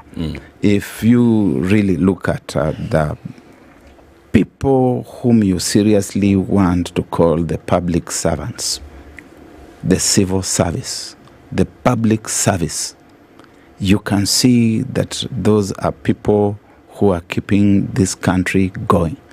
They are holding this country together in the sense that they are doing the work they are supposed to do, although they are bullied all the time by the political class. And it is a political class that we must get rid of. I've talked about institutional memory. Look, there was a time in this country when we had only one party. One party state. And we even became a one-party state by law. But you had a small group of individuals, a remnant few, as the prophet Elijah of the Bible would say, a remnant few voices that kept speaking for the people, voices that drove change. The people who are christened their bearded sisters. They were bold, they were courageous, they were intrepid, and they helped us to make some movement. It is irony of monumental magnitude that in this age and day of the most progressive constitution in the world, that MPs are still allowing themselves to be bullied around, to be bundled into a situation where they must dance to the whims of the executive. I do not know what it is about them that makes them so beholden to an executive that is self-serving, and you have a neutered a neutered legislature, I cannot, for the love of me, begin understanding. And there are, even within that class, a few people who must be hailed. When we look at persons like Richard Onyonka, we must ask with Abraham of the Bible that suppose there's even just one.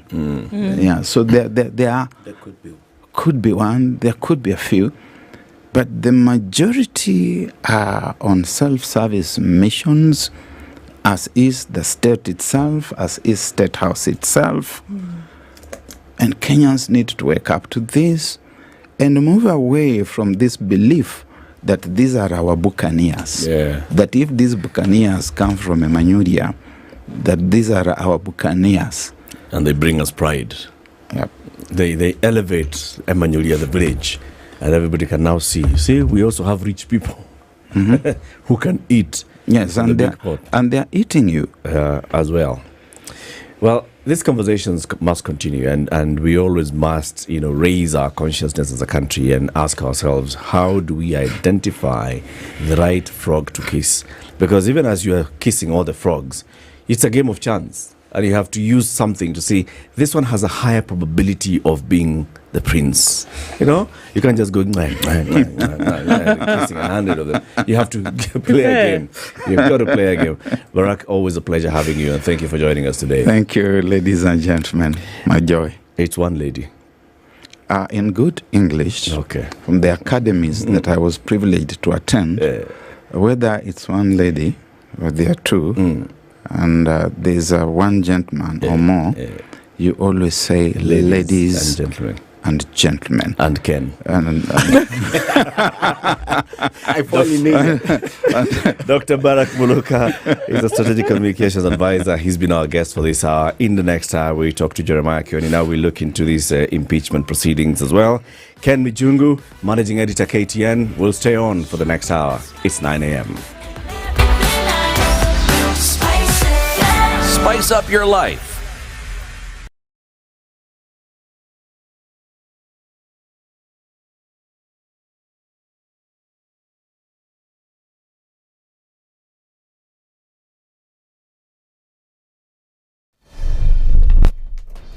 Good morning, this is the Newswire. I'm Lel Ubagas. The government is today expected to launch the Social Health Authority, that is SHA. The Deputy Commissioner of Bungoma West, Abdi Fati, has encouraged residents to register in order to get medical services. According to Mahmoud, registration is ongoing in his office and will continue even after today. Mnajua kwamba bila afya kuna maendeleo. So pia itakuja kusaidia mwananchi haswa ugonjwa kama kansa, ugonjwa kama diabetes, ugonjwa kama pressure, hizo zote serikali itakuhudumia bure. Serikali inataka kuhakikisha kwamba hela ambazo wananchi wamehangaika kufanya harambee, hiyo yote itashughulikiwa na serikali kuanzia sasa. So ni muhimu sana wananchi to register ili tuepukane na hii mambo ya harambee. He's praised SHA, saying it will reduce the cost of treatment compared to NHIF. Unajua kwamba tarehe 1 tutakuwa na launch ya social health insurance katika taifa letu. Sisi kama Sirisia tumeshaanza hiyo exercise ya kuwasajili wananchi, na tungependa kuwahimiza wananchi, tafadhali mjisajili katika SHIF ili kesho hii nafasi iusaidie sisi wananchi kuhakikisha kwamba tunapata huduma ya afya ambaye itashughulikia universal health coverage ya kila mwananchi. The miseries befalling the Deputy President Rigathi Gachagua are self-inflicted. This is according to the former West Pokot Governor John Nyangopuo, who says that if Gachagua is innocent, he should not fear anything about the motion of impeachment. He has asked him to come to Parliament if required to present his defence instead of promoting ethnic politics and divisions in the media. This even comes as later today the motion of impeachment against the Deputy President will be tabled in Parliament. I want to tell you, my brother Gachagua, hata kama umeumiswa na umefanyiwa matambi 100%, wewe hata genuine or imagined, ile route umechukua ni ya kutaka kuharibu Kenya. I am very sorry to tell you that you are my friend. A honest friend must tell you the truth. Is indeed written, and you normally go to church, the truth shall set you free. Is indeed you also who says you are a truthful man. Hii mambo yenye mmeanza kuzungusha ni nini? Hata watu wakisema twende impeachment, kama wewe ni genuine and honest and clean, hiyo yote itaisha.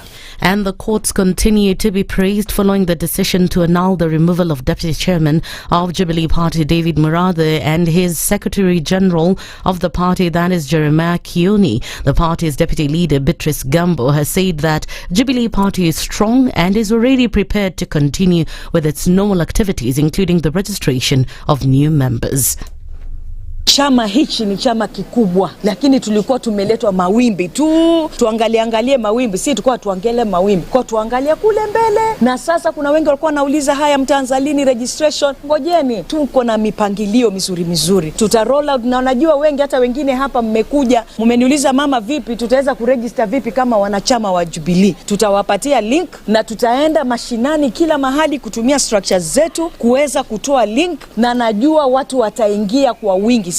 Gamba's statement has been emphasized by the Deputy Secretary General of the party, Yasir Nur. Wale huko ambao wana njama ya kuiba vyama vya watu hawakupendelea uamuzi wa koti wakatengeze chao, lakini tungelipenda waheshimu uamuzi wa koti, maana koti imeamua leo, na hii ni nchi inaamrishwa na koti na sheria ziko muhakam. Kwa hivyo kwa ufupi, tunawajulisha wale watu ambao hawakupata habari, tunawajulisha na tuwaambia chama iko imara, chama kimezaliwa tena upya. Wale party grabbers tumewashinda, kwa hivyo wakatafute mbuyu wa kuna inshallah. In February last year, Jubilee Party expelled Kioni and Murathe in a change made to its leadership in a decision reached during the meeting of the party's national committee. Kioni's place was replaced by EAC MP, that is Kanini Kaga, while eldest MP Aden Kanan took over Murathe's place, and Sabina Shege was appointed to take the place of Jubilee's SG.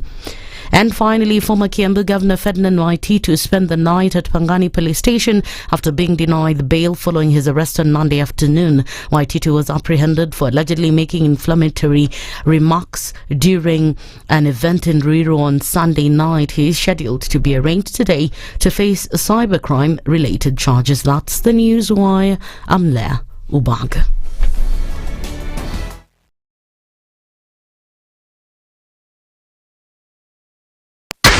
94.4 Spice FM. Nairobi.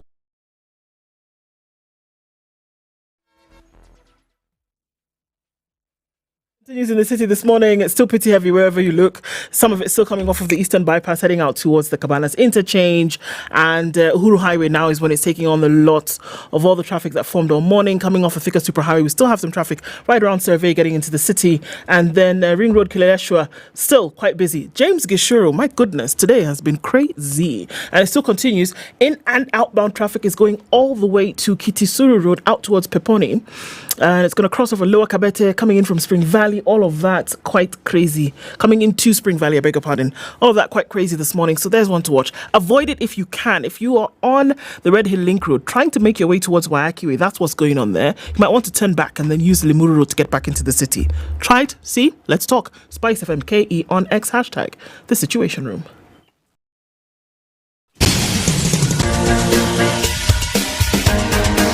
This is The Situation Room, the home of hard-hitting political commentary and penetrating insights about the state of the nation. This is a talk radio experience like no other. The Situation Room, a place for hard truths, debates, and elevated conversations. The Situation Room, witty, political, engaging, deep, controversial. In the room, we have C.T. Muga, researcher, academic, seasoned political observer, a fountain of wisdom in these politically uncertain times. Ndu Okoh, Nigerian by birth, Kenyan by choice, communications expert, Pan-Africanist, a truth seeker and believer in people power, and Eric Latiff, agent provocateur, the man in the chair, seasoned journalist, news hound, a man who believes in punching up, not down. This is The Situation Room, the only way to start your day. It's 7 minutes after 9. Happy new month. If you're just joining us, Karibu Sana. We are on course to giving away 3,000 shillings worth of airtime, and you can use that to buy an extra 1 month of your subscription to the Safaricom Home Fibre. depending on what package. Well, just choose your package. What Safaricom Home Fiber have decided to do is, because of their investment, they've basically invested in their infrastructure and they've improved in terms of reliability. So with that, they've also increased the speeds. So if you've been, for example, on the bronze, which is 2,999, you've been getting 5 Mbps of speed. They're saying sasa hiyo kitu tunaongeza, okay? They're making it 8 Mbps, just like that. Why? Because of the kind of investment that they've made. And they're also looking at, okay, so bronze, silver, gold, platinum. What have you been getting? Increasing the speed. There are some that are getting up to 5 times more speed because of your investment in it, because of your subscription and continued subscription. What we're telling people to do is basically, if you have not subscribed to Safaricom Home Fiber, find a way of subscribing to Safaricom Home Fiber. Just dial star 400 hash and you'll go through the steps and they will send somebody. Installation free. They put a router free if they're in your location. And they're most likely going to be in your location because Safaricom Home Fiber is in all major cities in Kenya. There you go. It's countrywide. It's covering some 500,000 homes already. Right? With Home Fiber, that's 500,000 customers. Yeah? 10 years of expansion and investment in fiber optic, fast internet speeds. Making the experience so much better for you. And you want to give some people some money today? Yes. If they do what? All you need to do is either, if you have never subscribed, subscribe and pay for a package. Okay? Send us a screenshot and show that you have subscribed. Or if you're already a subscriber, renew your subscription. It's end of month. Okay. So there are some people who renew at the beginning of the month. Renew your subscription right now and send us a screenshot that you've renewed your subscription. Our AI called Avin is going to pick one person and 3,000 shillings will be sent to them. And then you can use that to either top up, upgrade your subscription or pay for an extra month. Okay. Inaenda namna hiyo. There Na you hii go. mambo utaiona tu kwa dunia tu. Hivyo tu.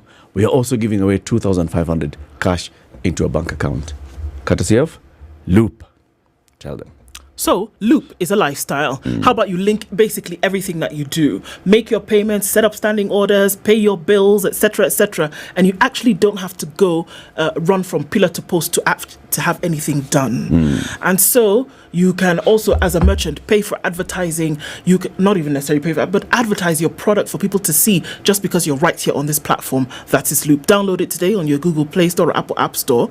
And putting some 3,000 shillings into your bank account is what you would get because you did what? You downloaded the app and started to experience the lifestyle that is Loop. You get it? Get it. All right. I got it. So Ken Mijungu is still here with us and we're going to be joined by Jeremiah Kioni shortly. Ken, today is like that one, eh? It's the day that Deputy President Rigathi Gachagua, we expect that the Speaker will inform the House that I have received a motion that is seeking to impeach the Deputy President. What do you know so far? As much as you do, probably with just a little bit of twist and details. Yeah. You know, yesterday we were organizing a show for tonight where we're going to have members of Parliament, 1 or 2. We're seeking to have also lawyers and just governance and policy experts in studio to discuss this after it's tabled.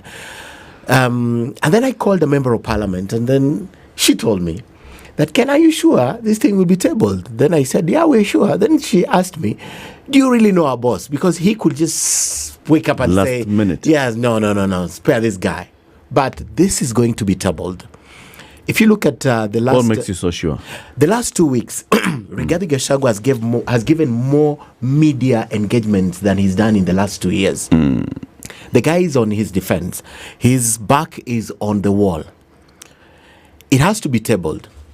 If you look at where it started, this is not the first time they're thinking of impeaching Rigathi Gachagua.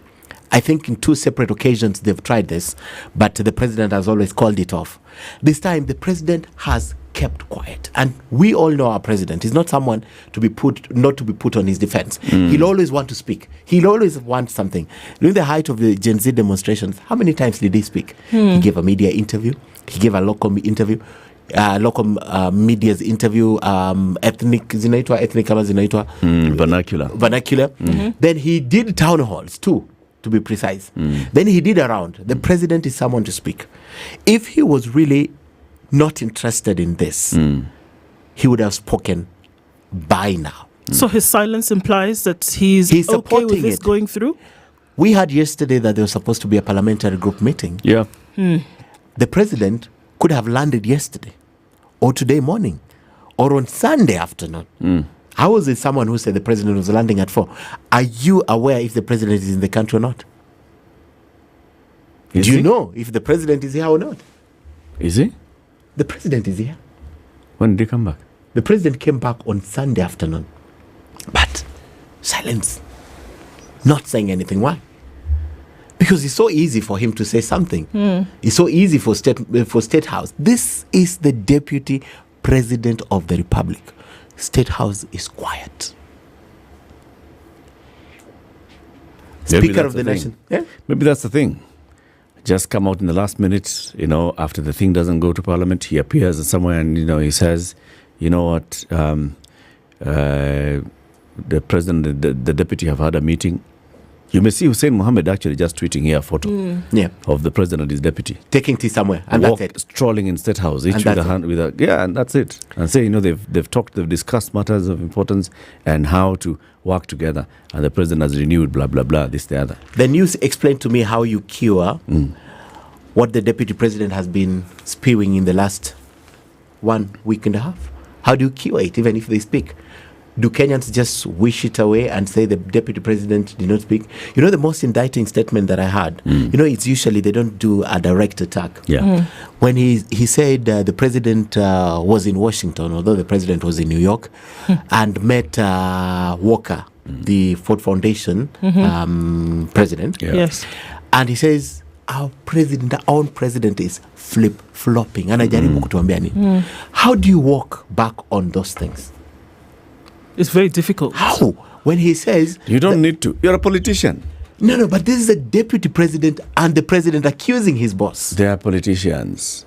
Did we not see Uhuru standing up and talking about his deputy and saying, instead of helping me, he's out there. Instead of doing this and the other, he's out there. And then when they meet... Apples and oranges. They are shaking hands and smiling. Apples and oranges. And Uhuru never tried to impeach the guy. Apples, no, there was a trial. You remember the one that was defended by Duale when he said impeaching a deputy president is very difficult. It's not a walk in the park. Yes, so there were talks, but let me tell you the game changer for William Ruto during Uhuru's time. William Ruto had numbers. Same thing right now. He had numbers. Rigathi Gachagua does not have numbers even in his own backyard. He doesn't. And if it was easy, then he should marshal support, get about 117 members of parliament to approve a motion. That motion, then the speaker is notified that there will be a motion of impeachment against the president. Just 117. Do you think Rigathi Gachagua can get 117 members of parliament to begin the process? Maybe he has 118 to stop this impeachment process. He needs 118. Maybe he has what it needs. Let's calculate. How many have signed? He needs 118. What? How many? You have you seen the motion? I have the motion. But have you seen the signatures there? No, the motion. Because the news today, we are reporting that 300 have signed. Yeah, almost 300, yes. 300, almost 300 have signed this motion. Is it 300 National Assembly or 300 NA plus Senate? No. You don't need Senate to sign at this point. Okay. Because the procedure is this. So it's 300 National Assembly. National Assembly, yes. Meaning that you have exceeded all the 290 constituencies. You even have some woman reps in there and such. And That's so why on they're and so saying forth. 300. You see, the support, what they're talking about is the support to impeach Rigathi Gachagua. You only How need a many third. people, how many people are saying we will impeach him when he comes to the, this motion comes to the National Assembly and goes to the Senate. So that is given. Members of Parliament can, both sides can say we will impeach him. So you find Senate putting their signatures, we will, accepting, right? Yeah. Supporting it, even at heart. Like Millie Odhiambo said the other day, I've signed, but she hasn't put her signature on paper. So the ones, if you calculate how many members of Parliament are saying we will support, then they exceed 300. Yeah, but for the National Assembly, will they vote? It's about 240. What stops them from voting? That's a crux of the matter. That's a crux of the matter. Yeah. Isn't that the question in terms of what has always stopped anybody from voting? If they said they were going to do a certain thing, and then we find that on the floor, somebody does something totally They were different. not present. That's the day when their case was coming up. They had a dentist appointment. They had to go somewhere. They got late their flight. They did miss the flight. They were not in the house. Yep. And so you do not get the 2/3 that's required. 240. Let's play with the 240. You're saying after the discussion of this motion next week on Tuesday, right? When the deputy president will be put to his defense. By the way, he can elect to appear in person or not to appear to defend himself, right? And just wait for the members of parliament to do their thing. Yeah. So you're saying the 240 can walk back on their signatures? Yes. After they discuss the motion? Yes. Absolutely, yes. So that next week, you see, we have a situation that they have signed, some of them have only said it verbally. So you don't even know whether for sure they're committed to this. Yes. There are those that have signed and said, okay, I am signing this impeachment. And they can turn later and argue, after listening to the man, I actually don't see the grounds. After reading the motion, after listening to the arguments, I don't think that these are sufficient grounds to impeach the president. Okay. Others may not show up because genuinely, they don't want to be associated. As a politician, genuinely, I was late. I had an appointment. I was summoned by DCI. All those things. For this, I think my guts. I will go with my feelings in this. It will go through. I'm looking at the stages. So last week they gave the notice. Today they are tabling it. Then they open it to the public. Tomorrow we wake up and our newspapers are inviting public participation, which is unnecessary. Just share with us your motion, right? Your memo on what you think about the deputy president.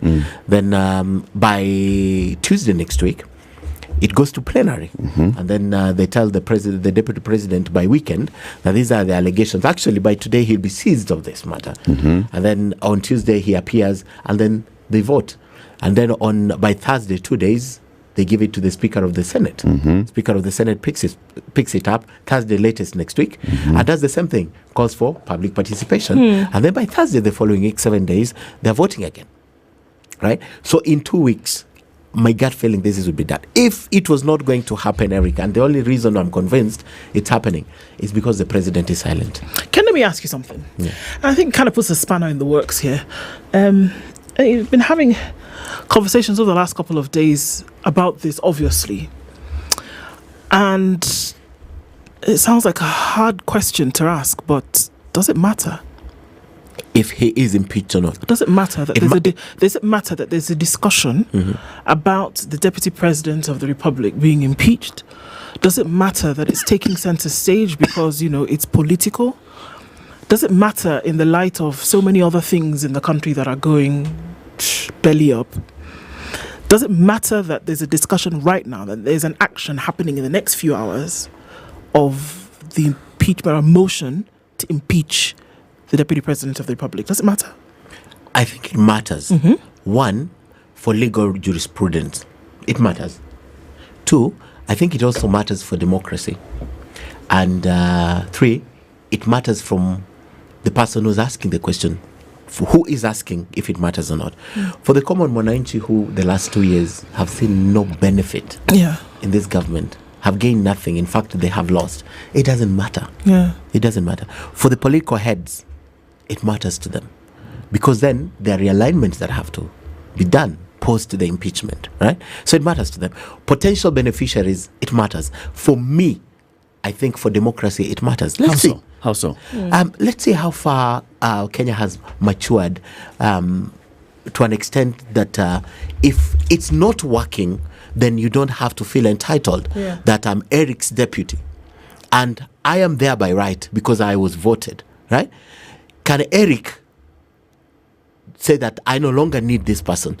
And what will happen in the future for deputy president? I think it sets a very good stage for how deputies, and we've had all this tussle over deputies. I think you've even had discussions here over how governors and their deputies are working. So there's that sense of entitlement, because what Rigiji is saying and what Barack was saying here is he's yet to hear a word of the common Mwananchi. What is the need for the common Mwananchi? So I think in terms of democracy, we'll get to understand, is it by right that once I'm elected in a joint ticket, regardless of how difficult I'm making Eric's life, I am entitled to this place? And how will Kenyans feel about it? You brought us a constitution that joins people in the hip, and then suddenly one can go and the other one remains. I think for me, spelling the future and how the interactions will happen between the president and the governors and the deputies by this single impeachment, I think it will spell it out so clearly so that we know that indeed this constitution is so robust that we can indeed remove a deputy president the same way we have tried with deputy governors and succeeded. So a deputy president is not by right a deputy president. He can be removed. So that even when you go to serve as a deputy, you are sure that I'm serving and I am not entitled to this position. The problem though here is that the moves to remove the deputies have just been political. It's a political process. The Constitution puts a threshold there, the grounds for impeachment of a president or a deputy president, okay? But the decision makers are political players. So it's a political coup against the partner of the presidential candidate. It's one orchestrating a coup against the other. It's a deputy orchestrating a coup against the president, or the president orchestrating a coup against the deputy. It is that. Those grounds are not going to be subjected through proper vetting of the grounds. What are those grounds that have been put there? Here they are. Where are they? You had them. As you look at that, let me ask you, Eric, what is not political in this country? What is not political? Everything is political. But everything is political. The Constitution places a threshold that goes above the politics. For the impeachment. Says, yes. 150B. Yes. And I'm very clear on that. And what does it say? On 150, it sets the grounds. Misconduct, gross misconduct, violation of the Constitution, committal of a crime, national or international None of crime. which is that you pay allegiance to the president. Allegiance to the boss. That changed with the oath, right? Yes. Our oath currently, you don't pledge allegiance to the president, but to the Constitution. Exactly. I agree with none you. of those grounds says that you must play ball with the other person. As long as you are committed to the Constitution of the Republic of Kenya, you should be safe. Now, the Constitution says the same. You should be safe. If you violate the Constitution in a manner that can clearly be shown that you have violated the Constitution, then that is one. If you have gross misconduct, and gross misconduct is clear what gross misconduct is, and we can discuss what gross misconduct is. Yeah. It's clear. Go ahead. You've opened it. The Constitution of Kenya. I have no. The Constitution. I'm looking at these grounds. The grounds for impeaching Rigathi Gachagua. Yes, I can look at the Constitution. 150B. They can read it. But now I want to go to a more interesting subject. The motion in itself. You've asked what is the justification? How do we measure the justification and ground it in the Constitution so that this can stand? Yes. I'll give you an example of the first ground. Ground one. Gross violation of Article 10. You know what Article 10, all those are articles of the Constitution. The Constitution provides that, among other things, being proud of the ethnic, cultural, religious diversity and determination to live in peace and unity as one indivisible sovereign nation, and recognizing the aspirations of Kenya, this is Article 10, for a government based on essential values of human rights, equality, freedom, democracy, social justice. I don't want you to get lost. Gross violation of the Constitution. That's an impeachable. Gross violation. And we're talking about Article 10. Article 10, which is saying that we are one indivisible country. Gross violation of the Constitution is where one is advocating for the division of the country. Where one is saying, we Murima must secede. If you have not said secede, you are not violating the Constitution. Now, let me give you the illustration they are using for the gross violation of the Constitution. So they go back to 2023. Sometimes in 2023, at a public forum in Kajiado County, within the Republic of Kenya, His Excellency Rigathi Gachagua made highly inflammatory, reckless, insightful public pronouncements to the effect that the government of Kenya is a company. They're picking that, having set the ground under Articles 10 and all those articles, right? And they are quoting exactly. I know you're saying in your head, hogwash. Go on. And so they're setting the grounds and mentioning the articles that they are mentioned that they are saying have been violated. 10, 2, A, B, C, 27, 73, 1 and 2, 75, 129, 147, 131, articles of the Constitution 4. Yeah. Then they're giving you that justification in form of what the deputy president said. Because he said he ni shareholder. Yes. Shareholder. Causing disharmony and dividing the nation. You see the way they are justifying it. Yeah. Causing disharmony. Gross violation of these articles of the Constitution. Demonstrate. Yes. So they're demonstrating it by they are his not demonstrating the disharmony. But you can only demonstrate the disharmony based on the action of someone. Yeah, you demonstrate the disharmony from the results of what he said. Because of what he said, there was something. Yes. Do we have to wait for it? Do we have to wait to ingest poison to die for us to confirm that you ingested poison? It's been more than a year. Yes, but now, this is why yesterday we were reporting that they have actually taken Rigaud's own actions, omissions, and words, and they're changing against him. Yeah. So I've just given you one example of what they're doing, right? In my view, I hear you. Yes. In my books, I'm wondering whether that is an impeachable offense. If our constitutional commission, called the Cohesion and Integration Commission, has not taken action, we should be asking the Cohesion and Integration Commission, why haven't you taken action against this? On the deputy president. Yeah. Okay. I've and demonstrate. Okay, go on. I've given you one scenario and what they're trying to, how they're trying to justify, and they're lifting so many. Not only that one, they're lifting about 4 pronouncements from the deputy president. Right? Yes. I'll go to ground 2. Another one, gross violation of Article 147.1 and 152.1 of the Constitution. This is about basically the responsibilities, right? Yeah. So the Constitution provides that the Deputy President shall be the principal assistant of the President, despite deputized as the President in the execution of the presidential functions.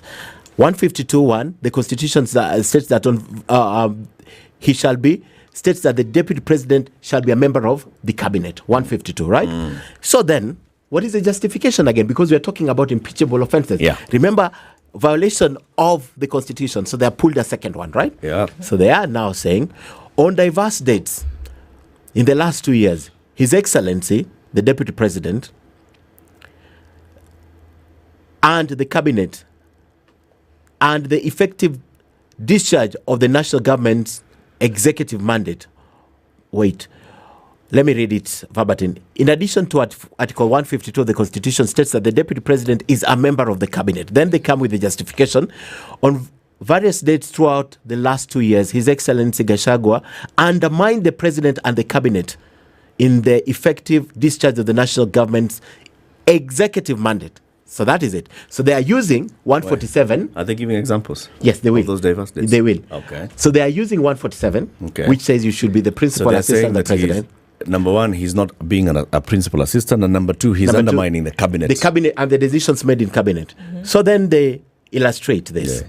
On around 30th, you asked for illustrations of April, the cabinet passed a resolution for the evacuation of people residing along the Nairobi River.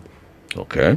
Then they say, shortly after that, His Excellency, the Deputy President, made a statement opposing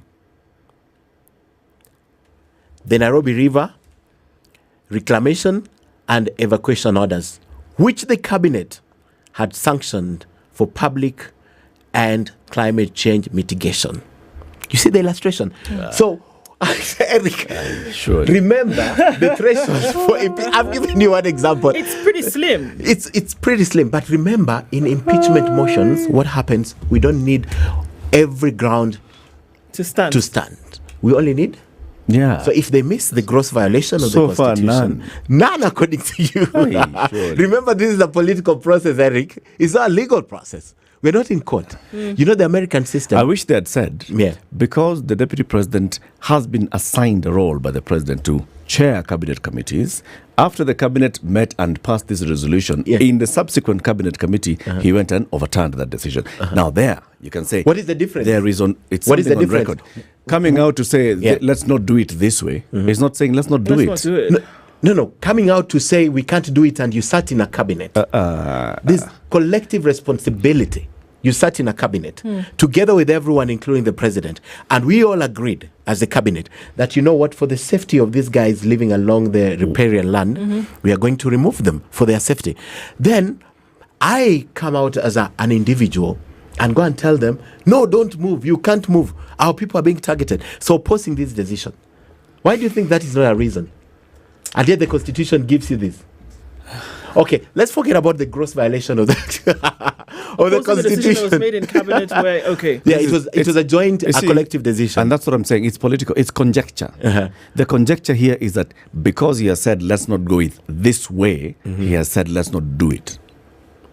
There's a difference. Aye. Another ground, serious reasons to believe that His Excellency Rigathi Gachagua has committed crimes. I think this is far-fetched. It's overreaching. Committed crimes. Yeah, committed crimes under sections 45, 46, 47, and 48 of the Anti-Corruption and Economic Crimes, and section 2, 3, 4, 7 of the Proceeds of Crimes and Anti-Money Laundering. You know what they're doing now? Now, they're bringing up that, and then claiming that now he has unexplained assets. So they believe that these are illegally acquired assets. Unexplained, illegally acquired. And then they go ahead and list all these properties that have been acquired by the deputy president. So they're just saying there is belief, because then you're put on your defense direct to justify why and how you acquired property, and they've given you this property. And yesterday, the reason why I think sometimes there's wisdom in silence. You know, yesterday during that interview, the media rattled the deputy president. And what did he say? And he justified. What did he say? No, he justified. He said, some of these properties have been acquired over time, or some of these properties belongs to, or some of these properties I inherited from my brother. There you go. No denial. There you go.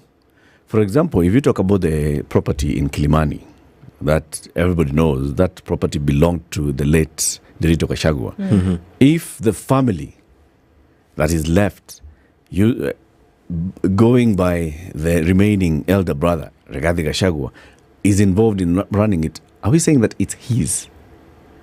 It's for you to say that. Even if the Assets and Recovery Agency went to court, they'd have to prove that you are the beneficial owner of this company. They'd have to show that this company is tied to you. And those were the arguments that they were fighting in 2022, and they were saying that because you've gone to a certain circle and said money has been deposited into that circle, that doesn't mean that it's me who has stolen money and put money in that circle. That was the argument that they gave the Kenya Kwanza chaps.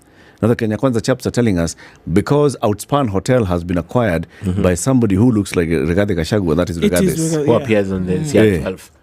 But you see, what is the proof? For example, that's why I'm saying this is a political process. It's creating perceptions also. Of course, because right now, what are Kenyans are talking about? And I get back to my point. Like you said, that this is, stretching our constitution and seeing the effectiveness of our constitution. Exactly. I agree, but also at the same time, I'm saying now it exposes how we balance between politics and justification.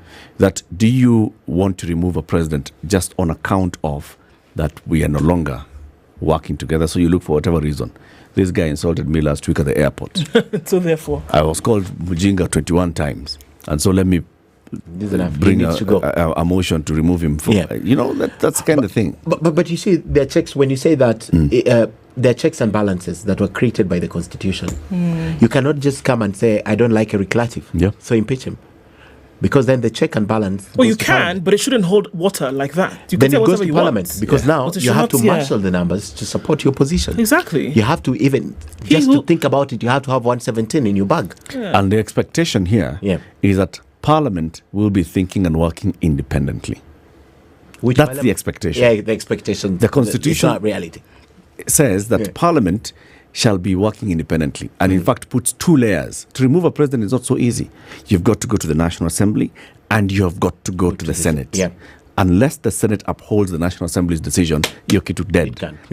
Putting serious thresholds. So there are checks and balances. The expectation is that, there are very good checks and balances in our Constitution, but our politics will play in. Let's take a break. We'll come back and continue shortly. 24 minutes to 10.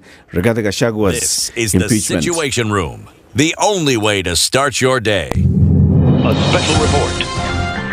Good morning, kid. Leo, to pay our listeners some game. Imagine kuwa na a reliable squad all through your day. Squad unaweza count on, maze. Uta-enjoy all things finance and fun. Talk of transacting seamlessly. Plus, unaweza link other bank cards kwa app. Ulipe bills easily na uweke standing orders, eh? Ku-access loans za kugrow life yako nayo. It's just one time. Squad sasa ni loop. Loops here to suit your lifestyle. No matter what your financial or lifestyle need is, the Loop Squad will be there by your side to sort you out. Download Loop today. It's not just an app, it's a lifestyle. Why wait? Loop it. Regulated by the Central Bank of Kenya. Seal the deal every day with the all-in-one plan from Safaricom. Get data, minutes, and SMS all-in-one on-the-go monthly bundle plan from Safaricom. Tune into the Situation Room every Monday to Friday as we unpack the all-in-one monthly plan from Safaricom. Safaricom is for you. The weather with SpiceFM.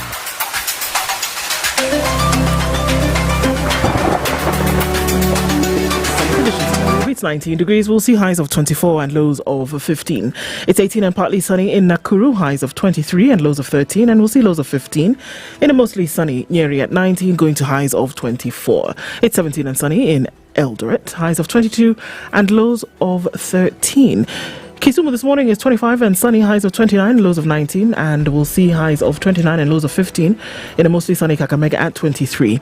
We're seeing sunny conditions at 29 in Mombasa with highs of 30 and lows of 24, while Malindi at 29 will go to highs of 30. Kampala is sunny at 22 with highs of 29, and we'll see highs of 30 in a sunny Dar es Salaam at 27.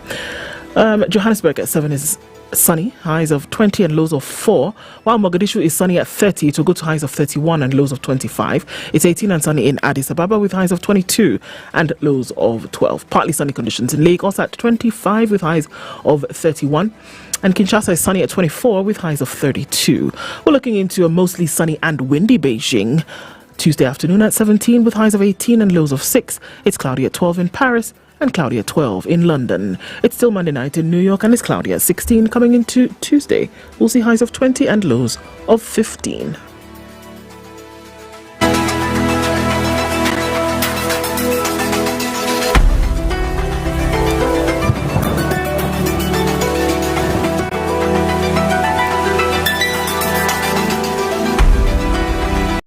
Okay, it is busy in the city this morning, and even though we should be getting out of traffic hour by the tick-tock of the clock, still pretty busy coming off of the Red Hill Link Road. Not quite sure what has happened there, but it's quite messy today.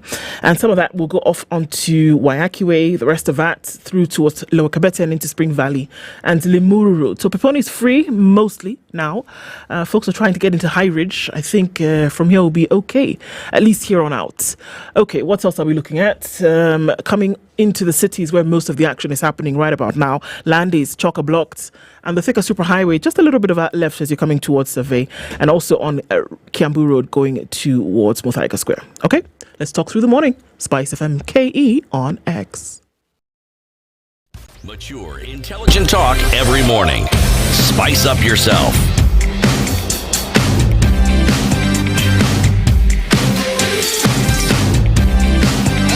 Mornings done right. 94.4 Spice FM, Nairobi. And our conversation continues. Our guest host this morning is Ken Mijungu, managing editor KTN. Yeah, Jeremiah Kioni has done the Jeremiah Kioni thing. Mm-hmm. Yeah, he got caught up in traffic. Okay, so now? You know, there's traffic from Jubilee House. So, Ken, what are the other grounds that they were saying? All right. And he just showed up. You know, the courts did him some good yesterday. But let me just go to part C, gross misconduct. So they've also tried to illustrate gross misconduct. And, of course, this says that recklessly and unmindful of the high calling of dignified status of the office of the Deputy President of the Republic. That's gross misconduct. But the most interesting part on gross misconduct is the one they've mentioned on insubordination. So they say he's supposed to support the president under Article 147 as the as a deputy president and the principal assistant, but he has gone ahead to undermine the efforts of the president. So it's just what I said. It's just fishing, hoping that the hook will land one thing. Fish. One thing will happen. Just one. Yeah. Okay. That's the hope. So Jeremiah Kioni, the Secretary General of Jubilee, now the proper Secretary General, legal, and all matters have been sorted. Amambo kalia na yote mbili. Kiti ni yako. Ninafurahi kukuona na kuona huyu mkurugenzi mwingine. Na madam mwenyewe. Yes. People have been saying here on social media, on our live stream, Kioni is always late. I know you see that. I must apologize once again, but the problem was with my people who fixed back-to-back interviews. I had another, what is it, K24 interview, and we are not next to door. I was asking them, how do you do this? So I really must apologize for that. And then they also didn't want to release me until I said about this impeachment. So I really feel bad. I remember very well the last time you accused me, and I said, Latiff will open the session with the same statement. And I start accused. Lakini pia unajua tunatembea na tukiangalia nyuma. Because nowadays, jana we were with Waitito at that place, Karura. And the number of young men who came out in with barakoa. Na unaona barakoa hii si mpya, ni kitu inakuwa kwa mfuko. Inachomolewa when need arises.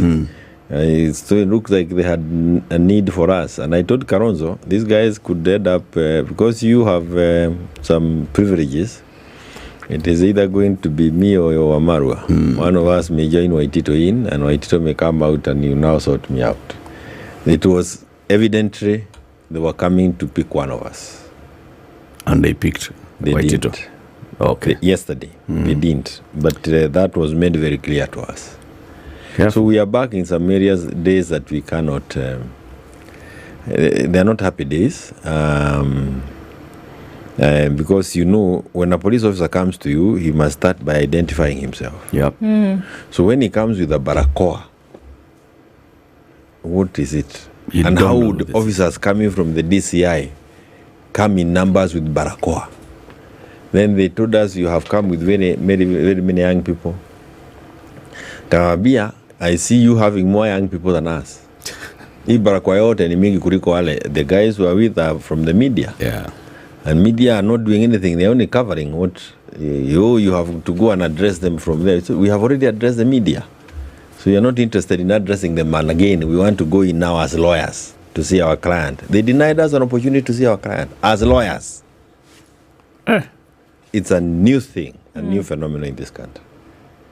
The moment you be denied an opportunity to talk to your lawyers, you then know we've drifted very far back. Beyond by back we know. Beyond by far. Do you think the impeachment motion is connected to the same? All these things to me are Fipindi. They all are meant to keep us busy so that other bigger things can happen. Whatever bigger things are, it is upon all of us to find out. Those of us in the opposition must work a little harder and find out.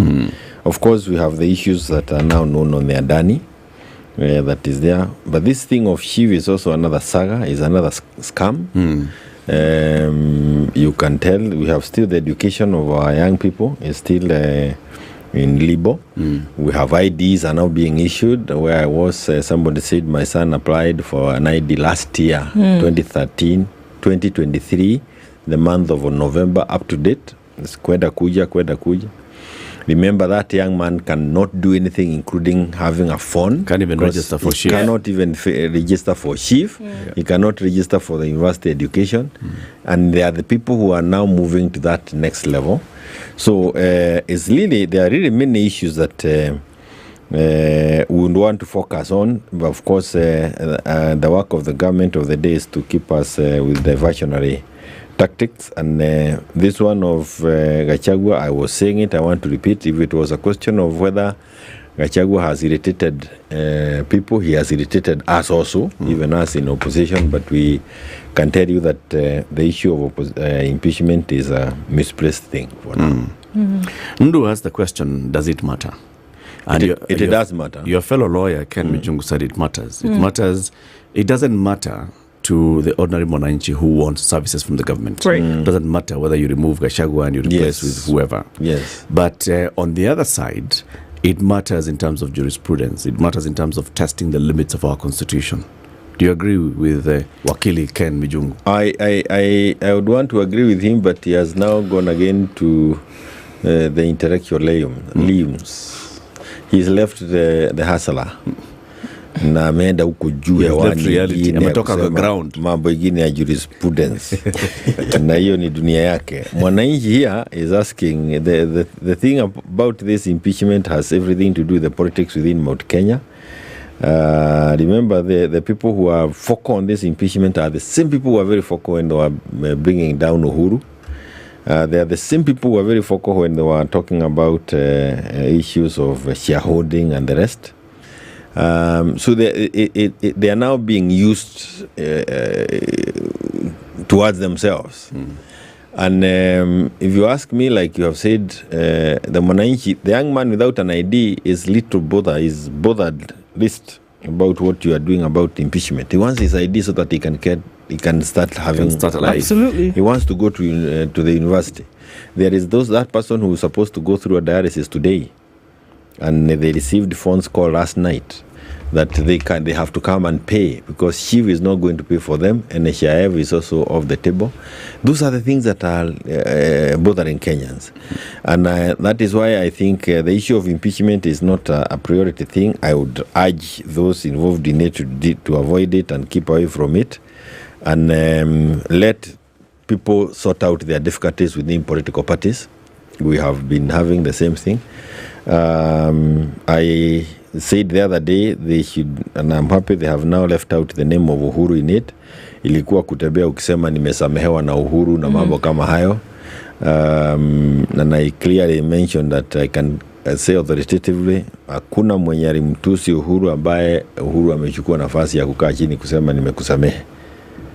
Huko umemuomba ruhusa ukamtusi. Kwa nini unakuja kumwambia unamtaka? You never had a conversation as to when to insult him. Why do you want a conversation when you want to say that you have stopped insult? That has not happened with anybody.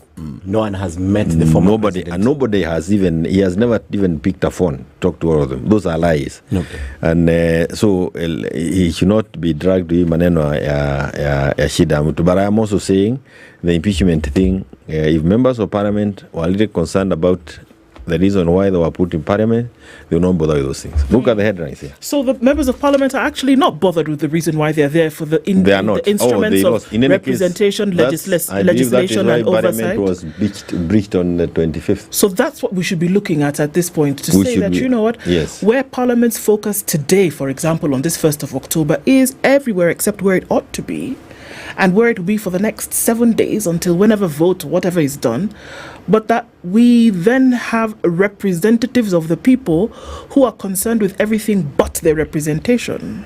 See how thin opposition has been left.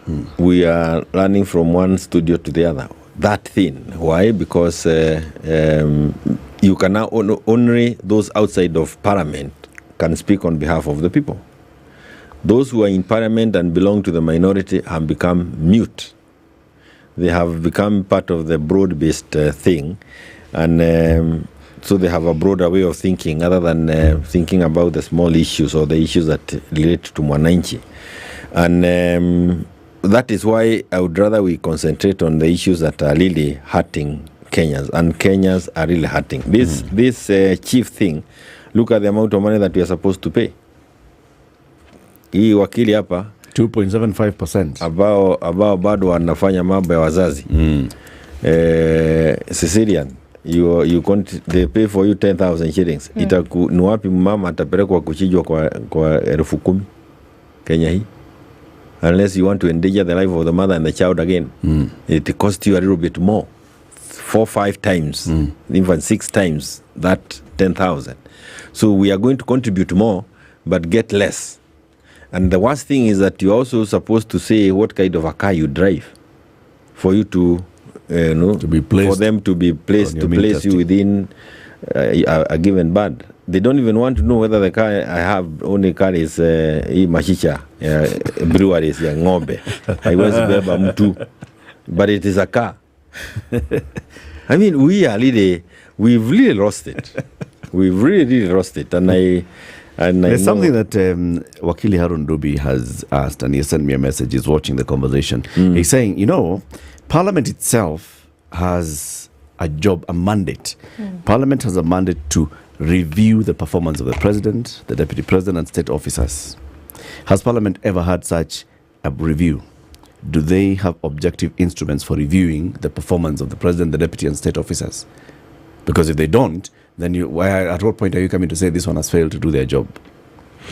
And they are going to do that every on an annual basis. Yes. It was made a mandatory, a constitutional requirement that the president needs to come to Parliament on the month of March or sometimes there, and give a state of the nation. Give a state of the for it to be interrogated. For Parliament to interrogate and have a say on it. We have not had Parliament talk about it.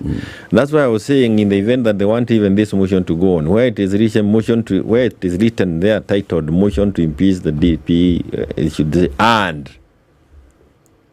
the president. Ongeza to and They should both be looked at. Yeah, kwa sababu kila kitu imesemwa hapo ni ya wote wawili, wote wa pamoja, so that then also what you were saying when you were out as Azimio maandamano comes to pass. What brought out the Gen Z is also not lost, and you see this thing has they have succeeded one way or another. That's why I'm saying hii kitu ni kipindi. They've now succeeded in getting Mount Kenya to just talk about Rigathi and his impeachment. That's as opposed to? And that's one of the main things that they wanted to achieve. So Mount Kenya, because this block of votes must be dealt with before 2027. That is the whole game plan. And I tell you, that is now split the vote. Split the vote. So they tried Kidiki West, East, it didn't pick. They brought in this issue of impeachment. Initially, it had not picked. Now it looks like it has sapped everybody in, and it's really a game. It's part of the bigger game, and you'll eventually find that, of course, now when you see them coming for Itito, they're also worried about our moving around with Kalonzo. That is another thing that is going to be a headache. And all the activities that you are going to see will be heading towards that 7 million voter block, almost. And this Gachagua thing has now been used. He was used to bring down Uhuru, and his whole thing will be used to bring down the mountain. It's very unfortunate. And that's why I'm telling the MPs from Mount Kenya, they should stay away from it if they care the least about this country. Because it is leading. And they are the same team that was used 2022 is the same team that is now being used again to play this game. Niani unashido watu wataamka lini? If you can see it, why can't they? If that's the thing, why can't they see it? Or why won't they see it? It seems like there'd be a choice. Because to turn a blind eye to the important issues. This choir, they started preparing this choir for a long time. As we didn't get to know it. William was assembling this choir since 2013. 2017 was to get away some people who had some maybe bass voices and the rest. Those are Kina Kimunyas and Dennis Wawerus and the others of this world. Retain the sopranos. It was a time to weed those ones away. Then 2022 was now a little cast. It is now completely bring in and make sure that even, isolate. So it's a choir. And the choir will always sing as, when you see that guy doing hands like this and you think that he's not communicating, they communicate. And the choir follows those fingers. They make no sense to you. But to those other people, they've been at it for so long that they will only follow the fingers that don't seem. So they will not see anything else. And I can assure you, when you engage any one of them on this issue of impeachment, you realize the level of blindness. You will realize the level of blindness. And it's unfortunate that the mountain is actually being used to drive this country the long way. It was used to bring in the votes for William. It's now being used to again move us away from the issues of Adani and the other issues completely off track. It's really unfortunate. Of course, do you see that? The issue of the broad-based thing also didn't help us a lot because there was hope there. And mzee rafiki yangu aliondoka tu na tukaenda akaenda tu hata tu kuona mataa. Unajua mataa saa zingine unaweza kojea iseme kama ni yero akukua mataa what I see tu. What I see is this na kabla uone I hope he is also not being played. I can actually say here confidently that he has been played. With the this AU is going to be another earthquake, because Lydiah will add here without AU and without Azimio, without everything that he had, having been without even ODM. I don't know whether that is also influencing this Manena impeachment, perhaps to create room for for him when he finally arrives. My interest is this. Don't you think that the reason why the same people are being used is because they find no value in retaining Rigathi Gachagua at the top? Because if they had value, if for example Rigathi has been speaking for them, if Rigathi has honestly and truly been speaking for the mountain and not for himself, then they'll find value in his existence and they'll not support such a thing. But at what point had he ever spoken on behalf of anything? Good question. Because his whole mouth has been used to bring people down. So even when members of parliament stand and say that he has been unkind to them, he was never kind to any other person. They were together being unkind to Uhuru. So when he turned and became unkind to them, they are now complaining and they want to punish him. So I have also reason to say that he has been unkind to me. I mean, every other person can say that. But I'm saying for the sake of this country, let them finish together, waende pamoja, tuachane na hii shida. Ama watoke pamoja sahi. Ama watoke pamoja sahi, and that's why you put the ad. You can use it in full letters or you put ile kitu ya and it is do you think this impeachment will succeed? It is going to keep us here for a long time. We will forget about the issues of IEBC. It will be sorted out without anybody's paying attention. This impeachment will eventually go to the courts. I see it all the way to the Court of Appeals, Supreme Court. It is not going to be done until sometimes maybe March next year. In the meantime, we'll be distracted. In the meantime, we have no health care. Like people are not going to school. IDs are not being issued. Adani imeenda. KCC. Tumetoka huko Nyahururu. I can tell you what the auditor did. The other day, he went to audit. It was also being sold. Nafikiri kameenda. Hata kameenda, hata KICC ni Mwenyezi Mungu amesaidia.